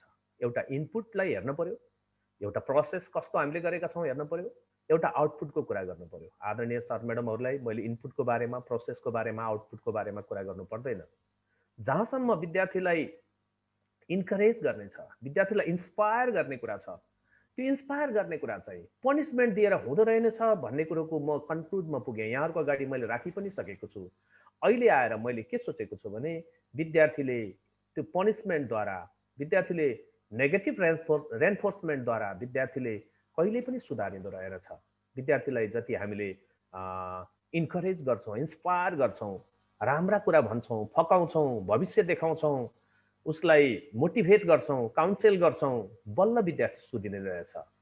एकपटक यो के भन्छ नि, फुटबलको गेमहरूमा चाहिँ खेलाडीहरूलाई गाइड गर्ने क्रममा कहाँनिर चाहिँ मिस्टेक हुन्छ, जस्तो कोना प्रहार गर्दा कहाँबाट मिस्टेक हुन्छ होइन, अगाडिबाट साइडबाट अथवा पास दिँदाखेरि कहाँ मिस्टेक भएको छ भनेर थुप्रै मिस्टेक हुने घटनाहरू ल्याएर भिडियो देखाइयो। खेलाडीमा इम्प्रुभमेन्ट आउँछ कि भनेर हेरियो, त्यसबाट इम्प्रुभ देखिएन अरे। त्यसपछि के गरियो अरे भने, असाध्यै राम्रा क्लिप्सहरू, अहिले भिडियोका क्लिप्सहरू देखाउने गर्छन् खेलहरूमा पनि, त्यो राम्रा क्लिप्स ल्याएर टक्क देखाउँदाखेरि चाहिँ बच्चाहरूले त्यो क्लिप्सलाई आधार मानेर चाहिँ त्यो राम्रो क्लिप्सबाट चाहिँ सिक्ने कुरा बढी मात्रामा भयो। खेलाडीहरूले बढी मात्रामा सिके, ट्रिकहरू सिके, ट्रिकहरूलाई आफ्नो ठाउँमा लगेर एप्लाई गरे। त्यसो भएर बच्चालाई हामीले नराम्रा कुरा भन्दा पनि राम्रा विषयवस्तुलाई, राम्रा गरेका कुराहरूलाई एक्जाम्पल दिने हो। एक बच्चाको आत्मबललाई हामीले वृद्धि गराउनु पर्ने हो। अहिले हाम्रो के सोचाइ छ टिचरप्रति हेर्ने दृष्टिकोण भने,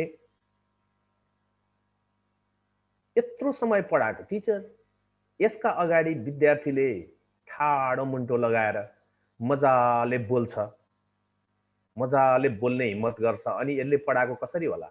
कमसे कम टिचरको अगाडि थरथर कामोस् स्टुडेन्ट, टिचरले जे भने पनि मानोस्, तब न टिचरले पढाएको ठहर्छ। अनि नवराज सरले भन्नुभएको जस्तो क्लास पुरै पिनड्रप साइलेन्ट होस्, नेता आएर हेरे पनि, हाम्रो जनप्रतिनिधि आएर हेरे पनि पिनड्रप साइलेन्ट होस्।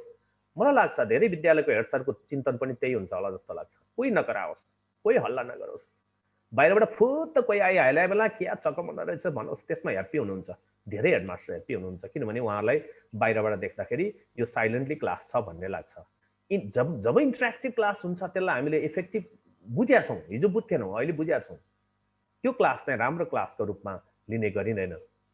तर बच्चा जो हाम्रो अगाडि चाहिने कुरा कन्फिडेन्टली ठाडो मुन्टो गरेर बोल्न सक्छ, अनि हामीलाई एउटा अनुशासनमा रहन्छ, अनि हामीलाई एउटा चाहिँ कर्सिभ मेन्टेन गरेर हामीसँग व्यवहार गर्छ, त्यो विद्यार्थी ठिक हो नि त। हामीसँग चाहिने कुरा चाहिँ बोल्दै नबोल्ने, ठाडै नहुने, सोध्दै नसोध्ने विद्यार्थी कसरी राम्रो विद्यार्थी बन्न सक्ला? हिजोको एजम्सन त्यो रहेको छ।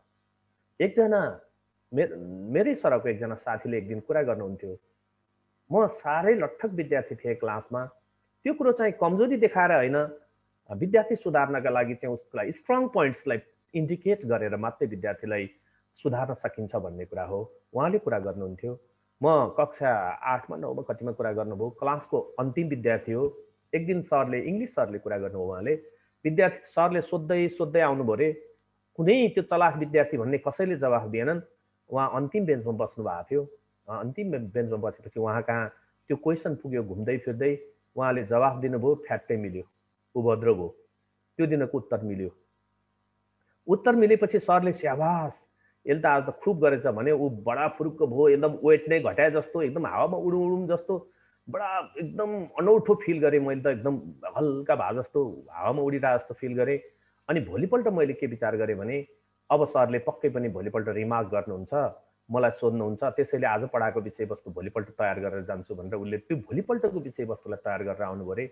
भोलिपल्ट पनि सरको नजर त्यहीँ पुग्यो। हामी टिचर पनि त्यही गर्छौँ, प्रायः चलाक विद्यार्थीलाई सोध्छौँ, यसले जवाफ देला, नजानिकन नि हाम्रो त्यहीँ पुग्छ। भोलिपल्ट नि जवाफ दियो। अनि उहाँलाई यति ट्र्यापमा परेँ म, अब मैले नहेरी हुँदै भएन भन्नुभयो। भोलिपल्ट पर्सिपल्ट हुँदा अनि क्लासको प्रथम हुन आइपुगेँ म। अनि यसो गरेर म सुध्रेँ। यदि झुकिएर त्यो क्वेसन मैले जवाफ नदिएको भए, सरले मलाई त्यति इन्करेज नगरेको भए, सरप्रति म नेगेटिभ थिएँ, किनभने सरले मलाई बदमास विद्यार्थी भनेर चिन्नुहुन्थ्यो। म बदमास विद्यार्थीको लिस्टमा थिएँ। सरले हरेक पटक त्यही भन्नुहुन्थ्यो। बिस्तारै म सुध्रिँदै गएँ। त्यसपछि आज म यो स्टेजमा आइपुगेको छु। एउटा सानो घटनाले, सरले दिएको इन्करेज, सरले गरेको इन्स्पायर, सरले एउटा पोजिटिभली ट्रिट गरेको विषयवस्तुले यसरी चाहिँ मेरो जीवनमा पुरै परिणत हुँदो रहेछ भनेर उहाँले सुनाउनु भयो। मलाई योभन्दा अलग खालको थिएँ, मैले उल्टो थिएँ। योभन्दा दबाउने हो विद्यार्थीलाई, न्याक्ने हो विद्यार्थीलाई, बदमास गऱ्यो भने पिट्ने हो विद्यार्थीलाई, मेरो त्यो फिलोसफी थियो। अहिले मेरो फिलोसफी चेन्ज भएको छ। विद्यार्थीलाई पिट्ने होइन, विद्यार्थीलाई सजाय दिने होइन, त्यसको मतलब बदमास गर्ने विद्यार्थीलाई छाडा छोड्ने पनि होइन। मेरो आशय त्यो पनि होइन। त्यसलाई कसरी ट्रिट गर्न सकिन्छ त्यसै गरी ट्रिट गर्ने। विद्यार्थीलाई जति सम्झायौँ, जति हामीले उनलाई बाटो देखायौँ, त्यो चाहिँ जिन्दगीभर सम्झिँदो रहेछ। सरले मलाई यसरी सम्झाउनु भयो, सरले मलाई यसरी सद्भाव राख्नुभयो, सरले मलाई यसरी इन्स्पायर गर्नुभयो। त्यही इन्स्पायरले आज म यो ठाउँमा छु, त्यही इन्स्पायरले आज म यतिको भएको छु, त्यही इन्स्पायरले आज म यतिको गरेको छु भनेर विद्यार्थीले सोच्दो रहेछ। त्यसैले यो सबैभन्दा महत्त्वपूर्ण कुरो चाहिँ इन्स्पायर गर्ने कुरा रहेछ, स्टुडेन्टलाई एक्टिभेट गर्ने कुरा रहेछ। यो चाहिँ सबैभन्दा महत्त्वपूर्ण कुरा रहेछ। मैले कतिपय विषयवस्तुलाई सुन्ने गर्थेँ। मैले जे विषयवस्तु भनेको छु, वास्तविक विषयवस्तु भनेको छु, मलाई लाग्छ 7को स्टुडेन्ट, 8कै 7 र 8को स्टुडेन्ट हो।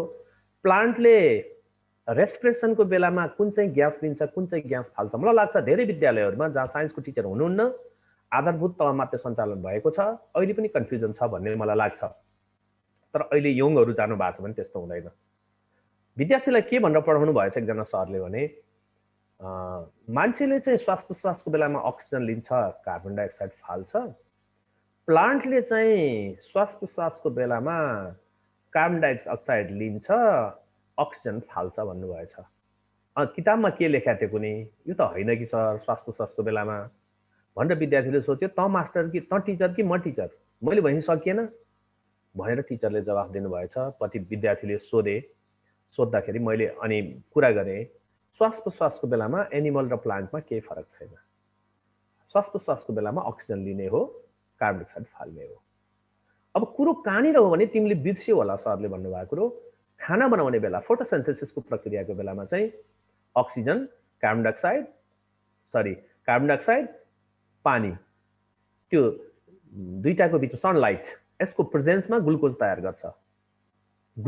गर्छ अनि फाल्दाखेरि त्यो बेलामा अक्सिजन फाल्छ, छोड्न चाहिँ अक्सिजन छोड्छ। फोटोसिन्थेसिसको बेला खाना बनाउने प्रक्रियाको बेला मैले विद्यार्थीलाई भने कहिलेकाहीँ हामीमा त्यो विषयवस्तुको याद नहुँदा पनि, विषयवस्तुको याद नगर्दा पनि त्यो कुरो हुन्छ। त्यसो हुनाले यी सन्दर्भहरू, यी विषयवस्तुहरू के हुन्छन् भने हामीले कतिपय हाम्रो के भन्छ ह्युमन भ्यालुजलाई जोडेर म्याथमेटिक्सका विषयवस्तुहरूलाई शिक्षण गर्नुपर्छ भन्ने कुरा यो एजुकेसन फर ह्युमन भ्यालुजले जोड दिएको छ। यहाँहरूले सुन्नु भएको छ सर म्याडमहरू, एजुकेसन फर ह्युमन भ्यालुज कहिले यसको छलफलमा, कहिले यसको सन्दर्भमा कहीँ कतै जोडिनु भएको छ? नभए एक दिन म त्यसका क्लिप्सहरू यहाँको अगाडि राख्नेछु। सुन्नु भएको छ कहिले? अलिअलि सुनेको हो sir. Education for human values ट्रेनिङमा 2 घण्टाको त्यो सत्यसाई केन्द्रका मान्छेहरूले भनेको स्पिच 2 घण्टा भेरी गुड। त्यही हो सर, त्यही हो, हजुरले याद गर्नु भएको छ। यसबाटै हो करिकुलम बनेको। त्यो करिकुलमभित्र, त्यो विषयवस्तुभित्र हामीले टिचिङ लर्निङका विषयवस्तु जोड्ने हो भने हिजो हाम्रो डिआर पराजुली सरले जुन मेडिटेसनको कुरा गर्नु भएको छ, एउटा हाँगाको कुरा गर्नु भएको छ, त्यही भित्र गएर हामीले सिङ्गिङका कुरा, स्टोरी टेलिङका कुरा त्यही विषयवस्तुमा आउँछ। उहाँले एउटा विषयवस्तुलाई टाइम थोरै थियो, लिमिटेसन थियो, एउटा कुरा गरेर जानु भएको छ। असाध्यै राम्रो ढङ्गले त्यसलाई विश्लेषण गर्नु भएको छ। यहाँहरूले कतिको याद गर्नुहुन्छ? तल्लो क्लासका सर 2 मिनट बाँकी छ सर, 2 मिनटमा टुङ्ग्याउँ ल। हाम्रा सर, भरत सर। हजुर सर, हैन मिठो आइरहेछ। आनन्द आइरहेछ सर, बोल्नु न। हामीसँग 2 मिनट मात्रै छ त टाइम त। हुन्छ सर, अब 2 मिनट बोलौँ न, भइहाल्छ त। 9 बज्न आँट्यो है सर। 8:30 हो कि सर, तर पनि हजुर अब त्यो एजुकेसन फर ह्युमन भ्यालुजका सन्दर्भ मैले कहाँनिर लिएर जोडेँ भने जस्तो एउटा मान्छेसँग 15वटा गाई छ, मैले यसको सार मात्रै भने 15वटा गाई छ, 3टा गाई मर्यो, बाँकी कतिवटा भयो? 15मा 3 मरेपछि 12 बाँकी रह्यो। यस्तो ओड प्रयोग नगर्ने भन्छ एजुकेसन फर ह्युमन भ्यालुजले। उसले के भन्छ यसको? अब त्यो हिजो अघि मैले भने बोक्नै नसक्ने नम्बर बोकेर आएको छ, तर उसलाई सुधार केन्द्रमा लानुपर्ने छ। व्यवहार बुझ्दैन, समाज बुझ्दैन, केही पनि बुझ्दैन। अब यसलाई एजुकेसन फर ह्युमन भ्यालुजका सन्दर्भलाई लिएर म्याथमेटिक्स पढाउने हो भने एउटा मान्छेसँग, एउटा महाजनसँग, एउटा साहुसँग, एउटा किसानसँग के भन्नुपर्छ? यहाँको सन्दर्भ जोडेर 15वटा गाई थियो, अर्को एउटा कुनै परिवार थियो, त्यो परिवारको जीविकोपार्जन थिएन, जीविकोपार्जनै गर्न धौधौ परेको थियो। अनि त्यो 15वटा गाई हुनेले 3वटा गाई त्यो अर्को एउटा फ्यामिलीलाई यसलाई एक गाई पाल, यसलाई स्याहार गर, गाई चाहिँ मेरै हो, यसबाट जीविकोपार्जन गर भनेर 3वटा गाईहरू दियो। अब कतिवटा गाई बाँकी रह्यो भने यहाँ म्याथमेटिक्स मात्रै आउँदैन भन्छ है। त्यो एजुकेसन फर म्याथमेटिक्स मात्रै आउँदैन, त्यहाँ एउटा ह्युमन सेन्टिमेन्ट्स पनि सँगसँगै जोडिएर आउँछ। त्यो ह्युमन सेन्टिमेन्ट्स पनि म्याथमेटिक्समा सँगसँगै जोडेर पढाउनु पर्छ भन्छौँ। त्यसको मतलब मैले पढाएको छु होइन, कहिलेकाहीँ एक्जाम्पल दिँदा ती सन्दर्भहरू जोड्ने कुरा हो। मानौ एउटा ट्याक्सी ड्राइभर कुनै प्यासेन्जरलाई लिएर टाढीबाट नारायणगढसम्म पुग्यो।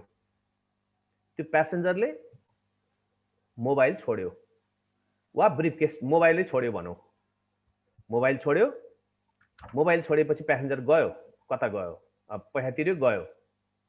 तर त्यो ट्याक्सी ड्राइभरले के गर्यो भने त्यो ट्याक्सी ड्राइभरले चाहिँ मोबाइलवालालाई फोन खोजेर त्यहाँ कन्ट्याक्ट गरेर अथवा उसले गरेको कन्ट्याक्टबाट तपाईँको मोबाइल यहाँ छ, म कहाँ पुर्याउन आउँ, तपाईँको मोबाइल जिम्मा नलाइकन म यहाँबाट हिँड्न सकिनँ भनेर त्यो अघि चढ्ने गाडीमा चढ्ने प्यासेन्जरलाई भन्यो र प्यासेन्जर फर्केर आयो।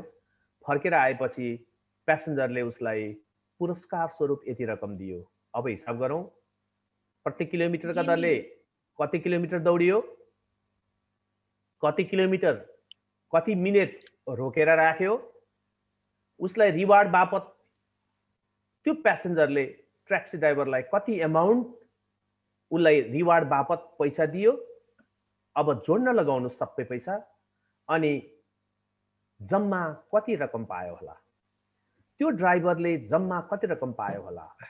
यसबाट म्याथमेटिक्स मात्रै आएन, यसबाट इमान्दारिताका कुरा आयो, यसबाट इमान्दारी काम गरे बापत पाउने रिवार्डको कुरा पनि आयो, सँगसँगै गणितका जोडका विषयवस्तु पनि आयो। त्यही सन्दर्भहरू यहाँहरूको अगाडि त्यो पनि विषयवस्तु म अलिकति जोड्छु भन्ने सन्दर्भ यहाँ जोड्दै थिएँ। टाइम धेरै बितेको छ। आदरणीय सरहरूले, सर म्याडमहरूले मेरा आफ्ना नितान्त व्यक्तिगत कुरा भन्छु, मेरा नितान्त अनुभवका कुरा यहाँहरूको अगाडि सेयर गरेँ। ध्यानपूर्वक यहाँहरूले सुनिदिनु भयो। हामी समयको नेटो काटिसकेको छ। मेरा यस्ता अनुभवहरू, तिता मिठा अनुभवहरू जो यहाँहरूको लागि सन्दर्भ हुन पनि सक्छ, नहुन पनि सक्छ, तर मैले धेरै कुराहरू, आफ्ना अनुभवहरू छन् यो बीचमा, यो उसमा आफूले पढेका विषयवस्तुदेखि पढ्दाखेरि अलमल्ल भएर लास्टमा ट्र्याक पक्रेका विषयवस्तुहरू त्यति सन्दर्भ कम होला। मैले अनुभव नै बढी मात्रामा जोडौँ भनेर यति विषयवस्तुहरू यहाँहरूको अगाडि राखेँ। फेरि आगामी दिनहरूमा यहाँहरूको अगाडि मेरा सबै विषयवस्तु लिएर, मेरा अनुभवहरू जोडेर यहाँहरूको अगाडि राख्ने बाचा गर्दै आदरणीय प्रेम सरले, गोविन्द सरले, नवराज सरले धेरै विषयवस्तु राख्नु भएको छ, भरत सरले धेरै सन्दर्भहरू जोड्नु भएको छ। यहाँहरूप्रति आभार प्रकट गर्दै सबै सहभागीहरू जो अहिलेसम्म एकदम सुनेर बस्नु भएको छ, यहाँहरूलाई नमन व्यक्त गर्दै एकदम सम्मान प्रकट गर्दै मेरो भनाइहरू यही अन्त्य गर्ने अनुमति चाहन्छु सरहरू। हस्, धन्यवाद। धन्यवाद सर। वास्तवमा रामहरि सर हाम्रो यस कार्यक्रमको लागि हामीलाई अभिभावकको भूमिका पनि निर्वाह गर्दै हुनुहुन्छ। उहाँले दिनुभएका हरेक बाणीहरू हामीलाई ज्ञान जस्तो लाग्छ। उहाँको कुराहरू, गरिबको परिभाषा, त्यस्तै गरेर ह्युमन भ्यालु, त्यस्ता कुराहरूले हामीलाई पनि भित्र छुँदो रहेछ। वास्तवमा सन्दर्भ आज हामीले एउटा मोटिभेसनको कुराले शिक्षण सिकाइ क्रियाकलापलाई कति प्रभाव पार्दो रहेछ, शिक्षकहरूको उत्प्रेरणा कसरी जाग्दो रहेछ, यस्ता कुराहरू चाहिँ हामी पनि जोड्यौँ। हामी आफूमा पनि भएका कुराहरू हामी आफै पनि एउटा यस्तो मोटिभेसनल कुराहरू चाहिँ गर्न सक्छौँ भन्ने एउटा हाम्रो मनमा आएकोले गर्दाखेरि आजको हामीले यो कुरा राखेको छौँ। र अब हामी भोलि पनि थोरै यो कुरालाई जोड्छौँ। अझै पनि हाम्रो सर म्यामहरू बाँकी छ। आज म्यामलाई पनि कोही एकजना म्यामलाई पनि हामीले चाहिँ यहाँनिर अवसर दिने एउटा सोच बनाएको थियौँ, तर अब एउटा समयको सीमाभित्र रहनुपर्ने भएकोले गर्दाखेरि आज हामीले टाइम दिन सकेनौँ। हामी भोलि यो सन्दर्भलाई फेरि एकचोटि जोड्नेछौँ र हामी अरू बाँकी सर म्यामहरूलाई पनि एउटा अवसर दिनेछौँ। आफूमा भएको क्षमता, आफूमा भएको योग्यता, आफ्नो कुशलता जसरी विद्यालयमा हामीले प्रयोग गरेको छौँ, हाम्रो कार्यकुशलताले हाम्रो विद्यार्थीहरूले भविष्य उज्जवल भएको छ, विद्यालयले प्रगति गरेको छ, देशमा नाम राख्न सफल भएको छ। यस्ता कुराहरू चाहिँ हामीले भन्दाखेरि भोलि एक आपसमा आफूमा भएको क्षमता, योग्यता साटासाट भएर शिक्षकहरूमा दक्षता वृद्धि हुने, आफ्नो कार्यवृद्धि गर्नको लागि सहयोग पुर्याउने, आफ्नो दक्षताका साथसाथै आफूलाई थप ऊर्जा प्रदान गर्ने जस्ता कुराहरू चाहिँ हामी पाउने भएकोले गर्दा एक आपसको अनुभवहरू साटासाट गर्दा हामीलाई धेरै फाइदा हुने रहेछ भन्ने मैले महसुस गरेको छु। र यो क्रमलाई हामी भोलि पनि जोड्नेछौँ भन्ने हामीले एउटा सन्दर्भ जोड्दै भोलि पनि हामी यो क्रमलाई चाहिँ हामी जारी राख्छौँ। र त्यति भन्दै म आजको कार्यक्रमलाई यहीँ अन्त्य भएको घोषणा गर्न चाहन्छु। धन्यवाद सर। हस्, धन्यवाद गुरुहरू। शुभरात्रि सबैमा।